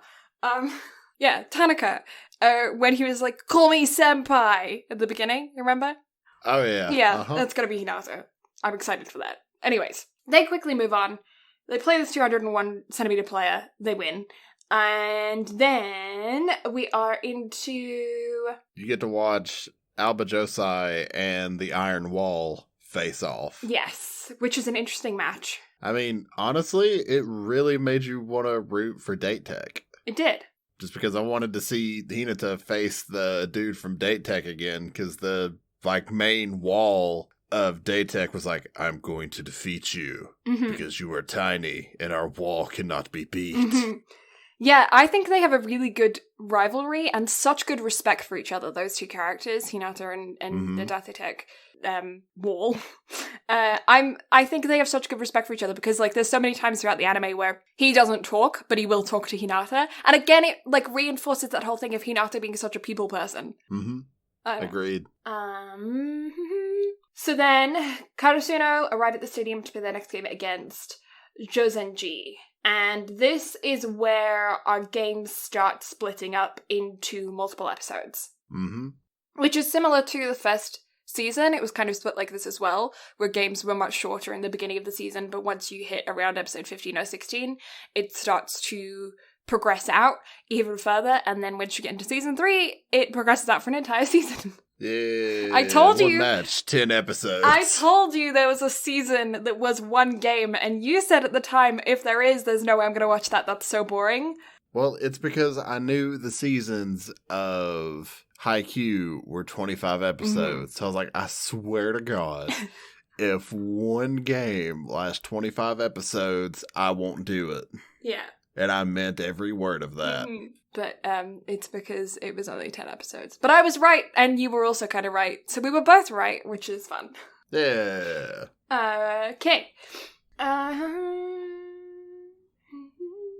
Oh, we also get to see Tsukishima going to his brother and learning to block from, like, people outside of the group as well. Like, he's going off on his own to practice more, which we love. More character development. I think that's great. Yeah. And yeah, this game is really intense. The synchro attack goes out of bounds. This game is really, really intense. And it's one of the first games as well where you get to see, like, the third years risking everything on the opposite team and on our team, because of course this is their last tournament, and a lot of third years didn't even come to this tournament because they were focusing on exams and things like that, entrance exams for university. So this is where you really start to see the level of risk that a lot of these students are taking. Oh, shoot, yeah. This is where Daichi gets injured, too, yeah. isn't it? Yeah. Okay, thoughts when that was all happening? I knew it was coming, but I didn't know who was going to get hurt. Because in typical sports anime fashion, especially during a big tournament that's going to decide everything, someone's got to get injured for a plot twist. But the fact that it was Daichi and how he got injured, I was like, oh no. Yeah. Oh, that's not good. And he was pretty badly injured as well. Like, he kept that mark on his face for episodes afterwards. Yeah, I don't think it went away until season 4. Yeah, it was really... I think it's kind of foreshadowed when they say that this is going to be a game between the captains. Like, this is going to be a game that determines who wins, because it's going to be like a captain versus captain war. But it also kind of makes you wonder about Hinata as well, because they directly compare the captain of the opposing team to the little giant, who is obviously Hinata's hero.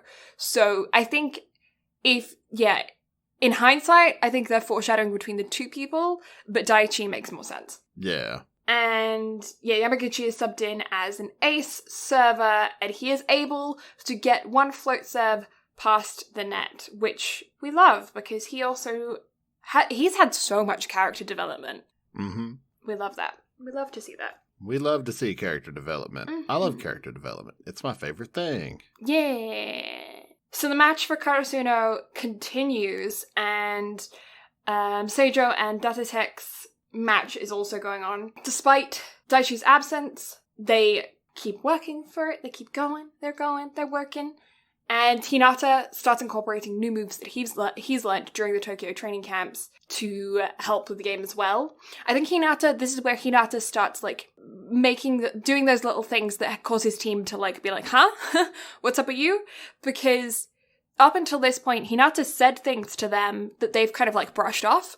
Like when he said, oh no, I can see the ball. And they're like, no, you can't. It's too fast. And he's like, no, but I can. And like it took them a while to believe him. And I think this is where they start to really like see that his brain doesn't work the same way that everybody else does. And that he is no longer just relying on his physical ability to be able to play volleyball. And you see that only progress throughout the rest of the season so far. Mm-hmm. This is where we also see Seijo win as well. And this is where we get our rematch. And boy, oh boy, is it just a fucking tug on the heartstrings for the rest of the fucking season. Oh, yeah. And even season 3, it's all just a tug on the heartstrings because you're like, oh no. Yeah. Especially considering this is Oikawa's last year. So again, like going back to that reference thing of like the third year's having so much more on the line to anybody else. This is a third year that you have been following since season 1, that you've had an emotional attachment to since season 1, that isn't on our team, that is facing our team, who has worked so hard and has all of this like vulnerability backing him because of his insecurities in his playing that has caused him to become the fantastic player that he is now, but like he still has that level of doubt backing him for all of those years. And it's especially playing against Kageyama, of all people. Mm-hmm. I don't know, it's such an intense game. Oh, it's so intense. Like, I was chomping at the bit to get through it, because it's just, so much. Yeah. Yeah, it's, what do you remember when you think back on this game? What is the one thing that, like, stands out to you the most? Honestly, just after the game. Mm-hmm. Like, just seeing the reactions, especially of Seijo's guys, and especially the stare down between fucking Oikawa, Kageyama and Oikawa. Yeah, that like that's just the thing that stands out the most. Like everything else in between is just kind of a blur because there's so much happening and it's spread out over so many episodes. Mm-hmm. It's a direct, but it's just how it ended. Yeah, it's like a direct reflection of what happened in the first season. Mm-hmm. But, like, also, I remember watching it and I remember the thoughts going through my mind of thinking they had their shot during the first tournament of the year. Like, they won. Mm-hmm. They had their chance to go to nationals and they didn't make it. So, they've had their chance. I want our guys to have their chance. That was my thought process through it. But yeah, there was so much development that happened in this time, so much experience that happened for our guys that they gained.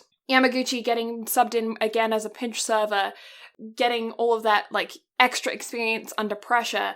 All of the boys getting all of that extra experience under pressure. Getting, under the pressure. Getting all of this helps set them up for the next game and then further on into season 4, Mm-hmm. But still, at the same time, just seeing how Oikawa got absolutely crushed by Ushiwaka. Yeah. Like, I kind of wanted to see, like, a full rematch between them instead of them getting absolutely slaughtered. Yeah. So, it's just, the whole time I was rooting for our boys, but I could just see them handing it back to Alba Josai just because. Yeah. Yeah. It makes you go, are they gonna lose? Are they really gonna lose? Are they the whole because time? I could see them losing. Yeah. Like just in typical sports anime fashion. I could have seen it. I could have seen it too. 100%. I remember watching it the first time. The fact that our boys won, I was like, oh my god. It's such a, like, yatta moment. Like, I remember, like... Oh, 100%. Yeah, I remember the first time I watched it, and I remember being like, no, they're not doing this. They're not doing it. They're not going to make them lose. Because then our third years are gone. I was like, that was my thought process, was then our third years are gone. They can't make them lose. Or if they make them lose, then there has to be some kind of, like, exception. There has to be someone that was like, no, but we want you to go to nationals anyway, as because of your spirit or something. Like, you win the most hearted, like, players, and therefore you get a secret spot in nationals or something, I remember thinking that, just being like, they have to go. And then yet season 3, it's so much worse. It only gets worse from here. There is an OVA between season 2 and season 3, which is the time of Hinata and Kageyama when they're failing their grades, and it goes into, like, the events surrounding them as well. So if you haven't seen that, check that out. Yeah. And then, so I'm sure you've gathered, Hinata and the boys beat Alba Josai, and that is how season 2 ends. Yeah. And then season 3, they're getting ready to go face off against Ushiwaka. Yes. And, oh boy. Who beat Alba Josai in the previous tournament, and they were the ones to go to nationals. And they beat them in 2 sets. Yeah. So they swept them with no issues. So, yeah. So, yeah. And not only that, but this one match between Hinata and Ushiwaka lasts for the entire 10 episodes, from episode 1 through episode 10. It's one game. Yes. But surprisingly, I know a lot of people would, I know you did when you first heard about it, even though you thought it was 25 episodes, but even if you'd thought it was 10, I still feel like you would have felt like it was a lot. It doesn't drag out. It doesn't feel unnecessary. Because it breaks everything up with backstory and just giving a lot more insight into the players and how they're feeling through all this, but also a lot of helpful commentary from the crowd and whatnot. It's a lot of good comic relief. Yes. And everything included. And up until this point as well, all of the games have been 3 sets, but this game is the best of 5, so it's 5 sets. That also helps to break up the game. The 5th set, I believe, is only 15 minutes, whereas the rest of the sets are 25, right? I think that's correct. Yeah. So, yeah, and I don't know if that's accurate. Like, volleyball players out there will have to let me know if that's kind of accurate in professional level games. Because that's what they were saying. Like, up until this point, they had done 3 sets, because that's kind of more like junior play. And then once you get up to the finals, and then going into nationals, they step it up to professional level play. So, introductions are made between the 2 teams, just starting off with, and we're going to be playing against a left-handed ace, which is unusual, obviously, because it's not often that anybody goes up against a southpaw in general, so it means that, like, all of the blocking, all of the receiving, all of the defense and everything is going to be different. The bounces of the ball is going to be different. The rotation of the ball is going to be different. And they haven't so far even practiced against a southpaw. So adds that extra level of, what the fuck are we doing? Yeah. Not only that, but as it introduces all the other people on Ushiwaka's team, it's like, oh shit, oh shit, oh shit, oh shit. Yeah, because up until this point, you kind of think that he's carrying the team and that nobody else can really back him. And yet at the same time, for the first set, it makes you think that too, because he scores half of the total points in the first set. Yeah, and Karasuno ends up losing the first set 25-16. Which honestly, better than I thought the first set was going to go. I said by minutes, didn't I, previously, 25-15. I meant points. Yeah. Not minutes. Correction. I stand corrected. But yeah, honestly, I expected that first set to be like 25-8. Like, I just expected Ushiwaka and them to just absolutely slaughter. Yes. Yeah, I feel like our boys did pretty well for getting adjusted to the new kind of stuff, but you do see them mentally drained throughout this. And I think that's the thing, is that this game is such a mental battle more than it is a physical battle. Yeah, it was... Every other game was like playing checkers, and this one was playing chess. It was one of those type of scenarios. Especially considering the redhead's blocking. I can't remember his name. I can't either. Lizard Man. Lizard Man, yeah. His... Because that's what they kept calling him, so might as well stick with it. Tendo? Tendo? Tendo sounds right. Yeah, something like that. But yeah, he is a very interesting character. He's one of the first characters in this show up until this point that I feel like is very anime. Because you get those every now and again. You know, there's the clown from Hunter x Hunter. There's like, you know, those characters that are really that much more on the extreme side, where you think anime and you think, oh my god, those people. And like, but Haikyu has been pretty tame, ordinary people up until this point. He is one of those ones where it's like, okay, yeah, this feels anime. Oh yeah, without a doubt. And also with season 3, we gotta talk about that OP for a minute, because oh my god, so good. It is the Haikyu OP. Yeah. I actually so good. Really like how they consistently use the same band. I don't know if they did in season 4 though, but I believe they did all through up until season 3. I think season 4 they might have used the same band, although At least for the first OP. However, I will say, out of all the OPs and EDs, Season 3 and the first OP for Season 4 are probably my favorites. I really like Fly High. I can't remember which one that one is, though, but I remember, like, seeing that and really liking it. I think the band's called, like, Burnout Syndrome? Something like that? Burnout? So, I don't know. funny story with that one. Does that sound familiar to you at all? I don't know. We've watched another show that's used that band. Have we? Does it ring a bell? No. What was your anime of the year for 2020? Oh god, you're asking me to remember? What? My anime of the year was Dr. Stone, wasn't it? Yeah. Yeah. Did they use the same band? Uh-huh. The first OP, The Good Morning World. That's why I liked it. So, yeah, there you go. No, I really like them in general, and I'm not you know I'm not a big OP person or ED person. Mm-hmm. But I remember... Yeah, that would explain why. Yeah. I like this band a lot. I've liked every OP that they've done. Some of them I'd like more than others, but yeah. I think they're really good. And I like that one thing about Haikyu, the OPs were typically consistently good, except for the last OP for Season 4 I'm not a fan of. I don't think I'm the biggest fan of that one as well. But yeah, I find them consistently good. In the first season, I found them, like, they weren't a detriment, they weren't a positive. In the second season, they turned into a positive. In the third season, absolutely a positive.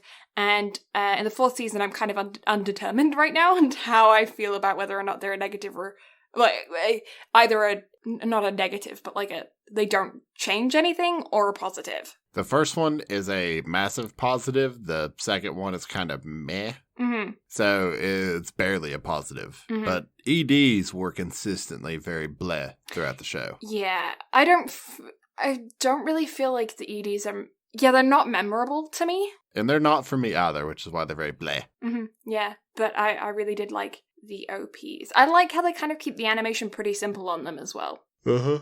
I don't know. But I really like the stills that they use of Hinata when he's looking really cool.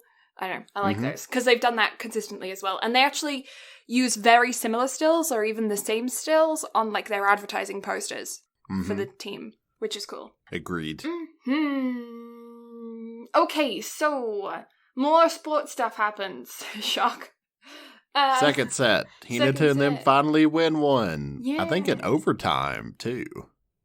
Yeah. Or is this one 25-23 and then the third and fourth one they went into overtime? I think it's something like that where they're both going into a deuce and it's scary.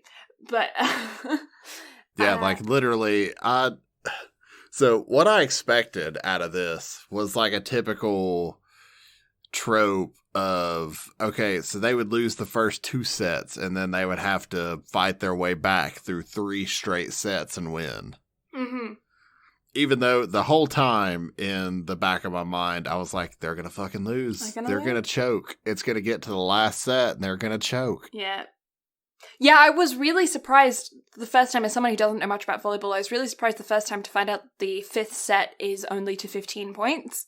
I was like, oh my god. I can understand why, because they would be so worn out at that point. But then can we just talk about the pacing on that 5th set? My god. Yeah. Like, episode 7, 8, 9, and 10 were the last set. Oh, yeah. So 4 episodes consisted of 1 set. And it was just, my heart was in my fucking throat. Mm-hmm. Oh, yeah, it's terrifying. And this is also where we start to see the involvement of audience participation and environment of playing actually having an impact on our team. Mm-hmm.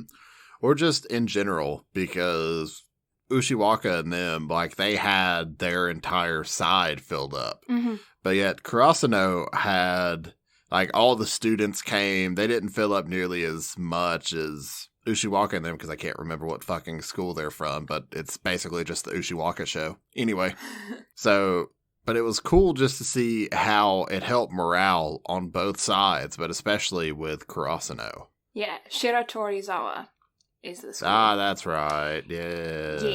Yeah. It's still the Ushiwaka show. Mm-hmm. But that only becomes more prominent going into the next season. I said I was going to give you a spoiler warning for season 3, but I didn't. Oops. Gomenasai. I do feel like I did say now going into season 3. I don't know though. Yeah, it's close enough. We haven't really spoiled anything yet. You kind of have. Technically. But, yeah, I mean, okay. we've only spoiled the first 2 sets, so it's fine. Yeah. Because none of the big moments have really happened yet. Mm-hmm. The third set is where shit derails. Yeah. So, one thing I did want to say about the end of season 2 was they finally get recognition from their school and they get that banner down the side of the building being like, or is that this time or is it? Yeah, no, it's getting to the finals that they get the banner.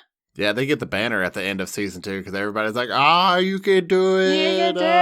Yeah, and that was really nice to see. And seeing their side fill up with more and more people because, like, up until this point, not even their parents have come to their games.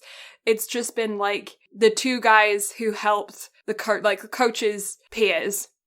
Yeah, it's like the local rec league. Yeah, but only 2 guys of them. And then that one dude. Like that one old man. Who used to go to their games since, like, back in the day and just as a supporter of the team. But, like, doesn't even know the boys, really. Nope. And then, but yeah, it's, like, it's nice then to I still don't think we've seen Hinata's parents or Kageyama's parents throughout the whole thing. You see everyone else's family. Yeah. But I think the closest thing you see to family for Hinata is his little sister, I think. Yeah, Natsu. Yeah, but Kageyama, don't see his family. Yeah, no. Hinata, don't see the parents. they don't have family. I mean, hey, fucking shonen antagonist. If you want to be a shonen protagonist, you gotta lose your parents. Oh, episode 2 is dedicated to Kazunari Tanaka, who passed away in 2016, who is a voice actor, a Japanese voice actor. That's cool. I like that they've dedicated that. Who did he voice? Keishin. Oh. Well, it's nice they did that dedication. I like that. Yeah, it is very nice. Yeah. Cool. I got distracted and now I lost my episode list. Get back. I don't know. We're kind of flying all over the place. We are flying all over the season 3. Place. Okay. But we're on the 3rd set, regardless. We talked about the first 2. Alright, but the 3rd set is where tragedy strikes again. Tragedy strikes again. Yes, a barrage of powerful spikes. That's what's happening, right? I don't know. Where am I? Yeah, a barrage of powerful spikes are going through, and it ends up dislocating and splitting open Tsukishima's hand. Yes, yeah. This is the second injury that we've seen in sport. I think it's his little finger that gets dislocated. And it dislocates his pinky finger and then splits right in between the 2 fingers. Yeah, it's not a nice injury, and he was actually doing really well up until this point at starting to learn how to block Ushijima's spikes. And so it was like a huge detriment to the team because he was the one who was kind of getting them up in the air at least for them to be able to be controlled. Mm-hmm. And then not only that, but that also put Kurosano at 1 point from losing the set as well. Yes. So he got injured at a very detrimental time. And it also obviously affected team's morale because they've now had 2 players injured in a very short succession. Because this is the next day from the game that they had just won. And so Daichi, their captain, is still got a big bruise on his face from almost having his teeth knocked out the previous day. He did have a tooth knocked out. Yeah. And now... So, he's got to be in a metric ton of pain. Yeah. Yeah, I honestly don't know how he's, fine the next day. Having my wisdom teeth removed, I was down for the count for a while. Having a tooth knocked out, I don't think I would be, cool to play a sport the next day.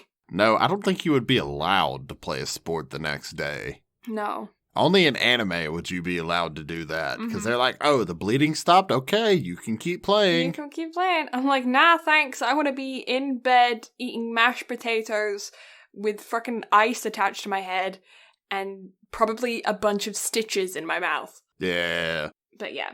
Anyways, he goes to get healed up and the rest of the team are kind of left to handle what's going on. And so I think they sub in, Sugawara in his place? I think so. Yeah. And then so they end up losing that set. And then set number 4, they end up taking back. They flew through set number 4. They really if I'm did. Not mistaken. Mm-hmm. But yeah, so they flew through it. Tsukishima comes back in the end of set 4, I think. Mm-hmm. And he's kind of what brings them back in on that one. Or no, it's at the ass end of set 5, Right. I think, right? Yeah. Sorry, I'm jumping all over so the set place. 4, they managed to will their way through. Mm-hmm. And they get through it. And then set 5 starts on episode 7 and goes all the way through episode 10. Yes, and we can also start seeing that their fatigue is really kicking in now. Not just on their side, but on the opposing side as well. You're starting to see that the players are getting exhausted. Mm-hmm. And then, so at the very start of the 5th set, Kageyama gets benched. Yes. And he gets replaced with fucking Sugawara, I think. Is that right? Yes. Okay, so he gets replaced with Sugawara, so that way Kageyama can rest, because he is fucking up his sets. He's just not in his right mind. So they sit him down so he can rest and recuperate for a little bit, and hopefully they can hold off throughout the rest of the set. And Satori is now kind of predicting, he's the creepy ginger dude though, he's predicting Sugawara's moves though, because Sugawara, although he's got like all of this experience and he's worked really hard, he doesn't have that level of like genius that Kageyama has, and so his moves are fairly predictable because they are so bound in his like foundation of sports knowledge, right? And yet it's still a relatively close set until Ushiwaka comes up to serve. And not only does he come up to serve, but this man scores 8 points straight on a 15-point set. Yeah, that was a hot in throat moment. Yeah, for basically one whole episode, they get absolutely fucking slaughtered by Ushiwaka's serving. Yes. Like, that was wild to sit back and watch, where it's like, oh no, they're really going through with this. Oh god. Mm-hmm. But Kageyama is soon switched back in, and they manage to jump on those quick synchro attacks. The duo, like, they're back on their game kind of thing. They're back to who they are, but Hinata is switched out to be placed with Yamaguchi, who then is, like, because he's the pinch server. Pinch server, thank you very much. And Yamaguchi gets a redemption arc. Yeah, we love that, especially considering that he's fucked up in the Albajosai game. Yeah, but like the big thing for him is that he cracks under pressure, and this was a heck of a lot of pressure, and you start to see him like relying on his muscle memory and practicing his calming down techniques. And because of that, he actually manages to take back a few of those 8 points that they got absolutely fucking slaughtered on. Yes, yeah. And so the game kind of starts to slowly get back, a little bit in Kurosano's favor until Ushiwaka gets back up to the front. And I think it gets it down to like a 12-14 deficit. Yeah. And then Tsukishima comes back. Yay! Yeah. Comes back at the very end to save the day, and everyone is shocked, and Ushiwaka's like, oh shit.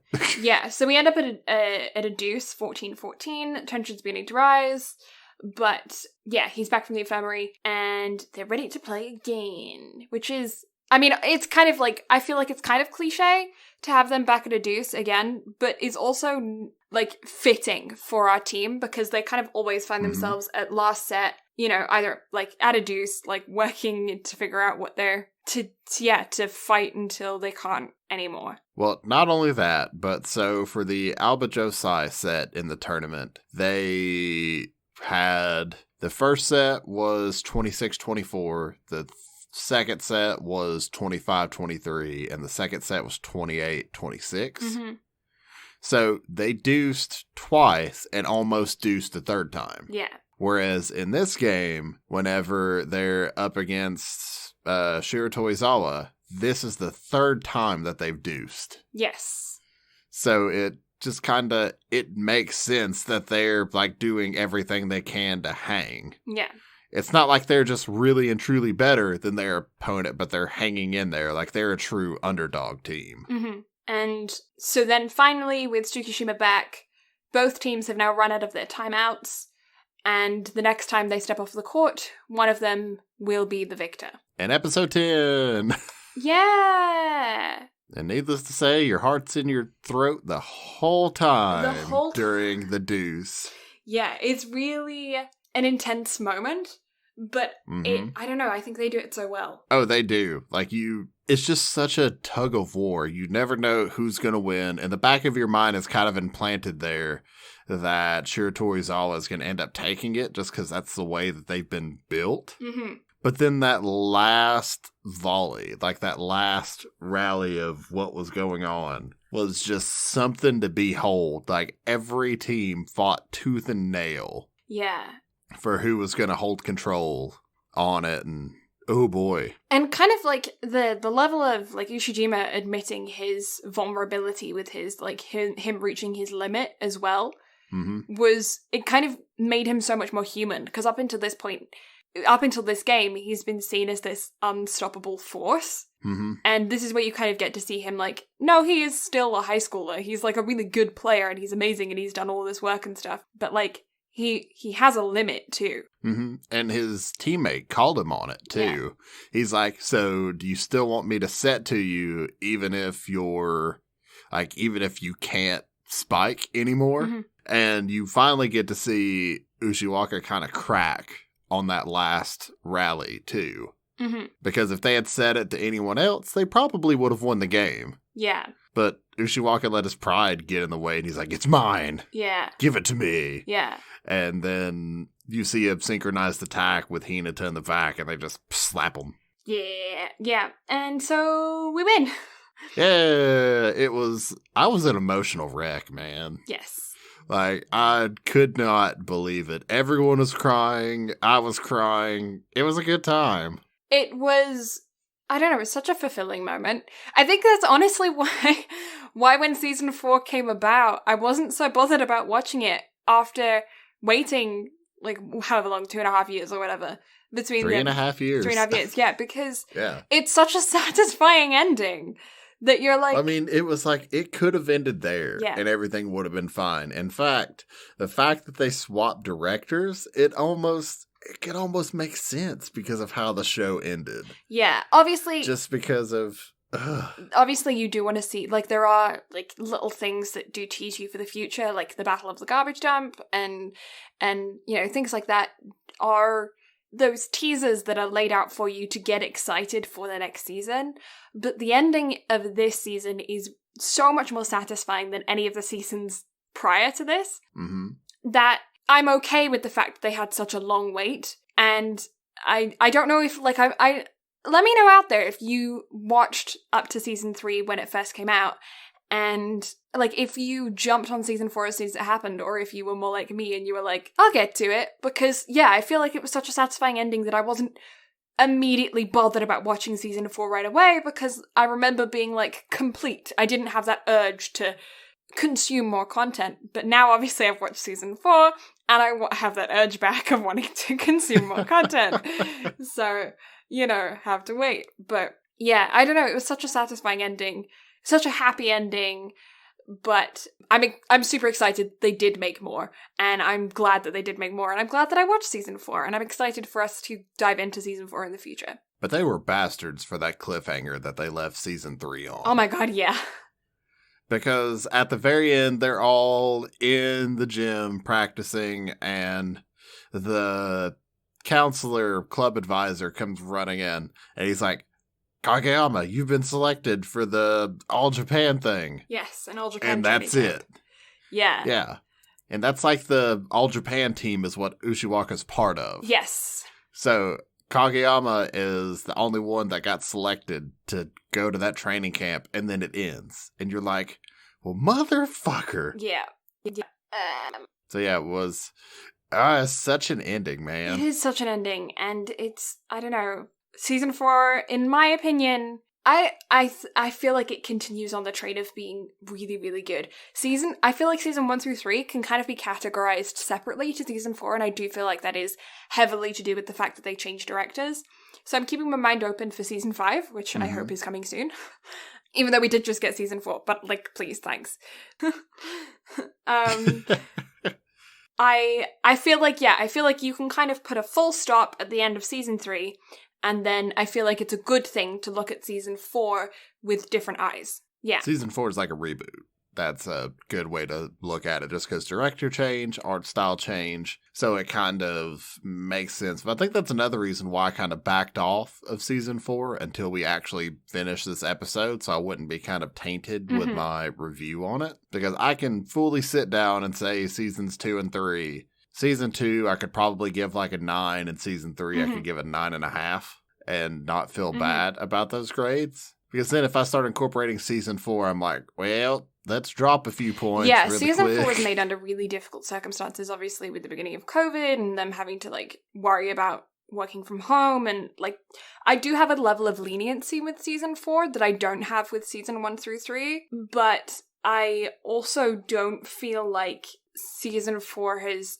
I don't know. I'm excited for season 5 because I'm finding it hard to review season 4 without more. And that sounds silly, but because there's 3 seasons of the way that it is to start with, I feel like it's imbalanced right now. Oh yeah, I can see where you're coming from. But yeah. But I'm excited to finish the show just to see where it's going. Yeah, I don't know whether or not season 4 has grabbed my attention as much as seasons 1 through 3. I feel like my ADHD was kind of a little bit more active during season 4. Like, I got distracted more than I did through seasons 1 through 3, where I completely hyper-focused on them, but... Do you think that could be, too, because we kind of made the conscious decision to lump 3 in as well before we knew there was no way that we would get to it? I don't know. I kind of want to watch season 4 again. I don't know either. You know, maybe watch it, like, away from the other 3. Mm-hmm. Which we'll get that opportunity, because I think I'm going to schedule it in for like June or July or something like that. Because at this point, I have us booked out all the way through May, I think, and halfway through June. So we'll get to review it in the summer at some point. So I'm looking forward to kind of looking at it with fresh eyes too, to where maybe I'll forget about the animation difference and just appreciate season 4 for what it is. But I'll have more thoughts on season 4 by the time we sit down and record next week's episode. But yeah, 2 and 3, what do you rate it? I'm with you. I'm in that 9.5 vibe for both of them. I think that's consistent for me from first season to third season. I'm going to rank all 3 of them a solid 9 together, lumped together. Yeah, because first season gets a 9, second season gets a 9, third season 9.5, so averages out to a 9. Yeah. But it's just enjoyable. This whole lump was fun. I'm very glad we decided to sit down and just discuss it, because it's been a fun ride. I've enjoyed every bit of it up to this point. The OPs have been fun. The EDs are kind of meh, and I feel like that's the only reason I can't rate it any higher than a 9. It's just because it wasn't a complete package. Mm-hmm. And one thing I will say is that the music throughout the show isn't necessarily great either. Yeah, a lot of it is like, just I think there's a lot of piano tracks in the back. Mm-hmm. I don't know, it's there. See, I don't recall it, though. Like, I know there's got to be something there, because if it was just bland, then it would be noticeable, but... You don't really have that, like, Demon Slayer stands moment. out. Like, it doesn't... Yeah, or Your Lie in April, to where the background music enhances everything going on. To where this one, it just doesn't have that. Even comparing it to, like, Kuroko no Basuke, where the background music was at least noticeable. Mm-hmm. And it kind of added to it in a way. Although it does date it now, but at the time I'm sure it was very cool. And then Cheer Boys with the dubstep, because why the fuck not? Why not? Yeah, no, I see what you mean. But yeah, it was a fun ride. I'm looking forward to finishing season 4. I'm not looking forward to episode 15, but, you know, we'll get there. The episode's still good. I think it's just the animation that throws me off a little bit. Nah, but I'm looking forward to finishing it. I'm looking forward to covering it, because Haikyuu's been fun. I want chibi plushies of the whole team. I just want a chibi plushie of fucking Fat Crow Hinata. I need that, please and thank you. Yeah. Because that's, I need it. I need it so much. Just give it to me. I'll pay $20 or $30. Just give it to me, please and thanks. Check Etsy. They might have some. Probably. Yeah. And that's probably what it'll cost, too, is $20 or $30. Okay. So I think that about wraps this up. Haha, I stole your ending. So plugs? Jerk. Just as long as you don't say so plugs, then I guess... Because I feel like that's the only way I know how to transition into that. It's just to questioningly ask. Do we ask? Let's do it. It's like, do I have your permission? You have my permission. Let's plug. So, you can find the absolutely lovely Blue Lavender on Twitch at twitch.tv/Blue Lavender. She doesn't stream, but hey, give her a follow and hit that bell thingy so that way you can know if she ever does decide to stream again. Yeah, maybe one day. She also has an Yeah, she also has an Instagram and Twitter where you can get stream updates, but Instagram specifically because you can get art updates. Yeah. Oh, speaking of which, Because, day of recording, those it's roses Tilly's were cool. birthday. Happy birthday, Bean! Yeah, she's officially 2 years old. Bean is adorable. Mm-hmm. I love Bean. And speaking of Bean, Bean also has an Instagram at the best Tilly Bean. Yeah, my best Bean. And Brad, that's the other person who's with me. If you don't know him, that's who he is. Hi, I'm Brad. He does stream. He streams lots on Twitch at BradCarterGaming. So if you like streams, video games, talks of random things, crazy voices, because he does more voices on there, go check him out. You're not wrong. Go drop him a follow and tell him I sent you. Haha. Why not? Right? Sure, why not? If that's how you want to find it, please, by all means, go Just for be it. like, hey, I'm here from the podcast. Yeah, surprise! Blue sent me. Yeah, sure, okay. Yeah. He also runs our Instagram and Twitter for our podcast. So if you like the memes that we were speaking about previously, you can check those out on pretty much all of the social medias at BnB Anime. We're BnB Anime on everything. So if you're interested, go check us out on the socials. We also have a YouTube channel where we have all of our previously archived episodes on our channel. So you can go back and listen to the ones that we were previously referring to. If there's an anime that you want us to cover and you're not sure if we've already covered it, you can check that out on the YouTube channel or on our handy dandy website where we have all of our previously archived episodes, along with the downloadable platforms to wherever you want to find them, if you want them on your phone or whatever. Spotify, Apple Podcasts, that kind of stuff, all linked on the website. Also has some background information on both Brad and I, pictures of our faces, so if you want to match a face to the name, some friends of the podcast, some stuff about our art and voice acting projects that we've both been working on. All that kind of stuff is on the website, so be sure to check that out at www.bnbanime.com. That everything? So, thank you all so much for listening. Blue and I greatly appreciate it. Next week kicks off Blue's Month of Hell. Well, partially Month of Hell. Because, as everyone that has listened to this long enough knows, your boy is a helpless romantic. I do love my rom-coms. Yes. And I've scheduled a couple for the month of February, because February 'tis the month of love, so why not? And I am not. Blue is the Grinch of rom-coms. I'm the Grinch of cringe. Yeah. Well, get ready, because there's actually not, with the ones that I've scheduled, there's not going to be a lot of cringe. They more lean towards, well, Kaguya-sama, which is what we're covering next week, is more comedy than it is rom-com. Because have I told you the premise of the show? No, you haven't. So the president and vice president of the student council both like one another. But instead of, even contemplating the idea of confessing to one another, they're going to make each other confess to the other. Oh. And so that's the entire premise. So it's all comedy. The secretary and treasurer just make for good supporting characters for the show. It's a blast. I'm excited for you to watch and laugh, because this show has made me laugh probably about as much as Tonica did. Oh. But again, you just know me. I love rom-coms, so I found it a great time. But I think you'll enjoy it too. Maybe not as much as me. But then Tonikawa, which I have scheduled for next week, is romance with a little bit of comedy mixed in, but none of it's really cringy, surprisingly. Okay. Because you know me, if something's really cringy, I'm not finishing that shit. Yeah. But it's hands down probably my favorite rom-com that I've ever seen. Mm-hmm. So I'm looking forward to both of them and more stuff, because February is going to be fun. I've got some fun stuff scheduled. Yeah. And I'll be back next week without a migraine, hopefully, so I'll be able to remember facts and timelines and stuff. Yeah. Fingers crossed. Yeah, ganbatte, feel better. Yeah, I will do my best to. But until then, we'll catch y'all next time. Bye-bye. Bye.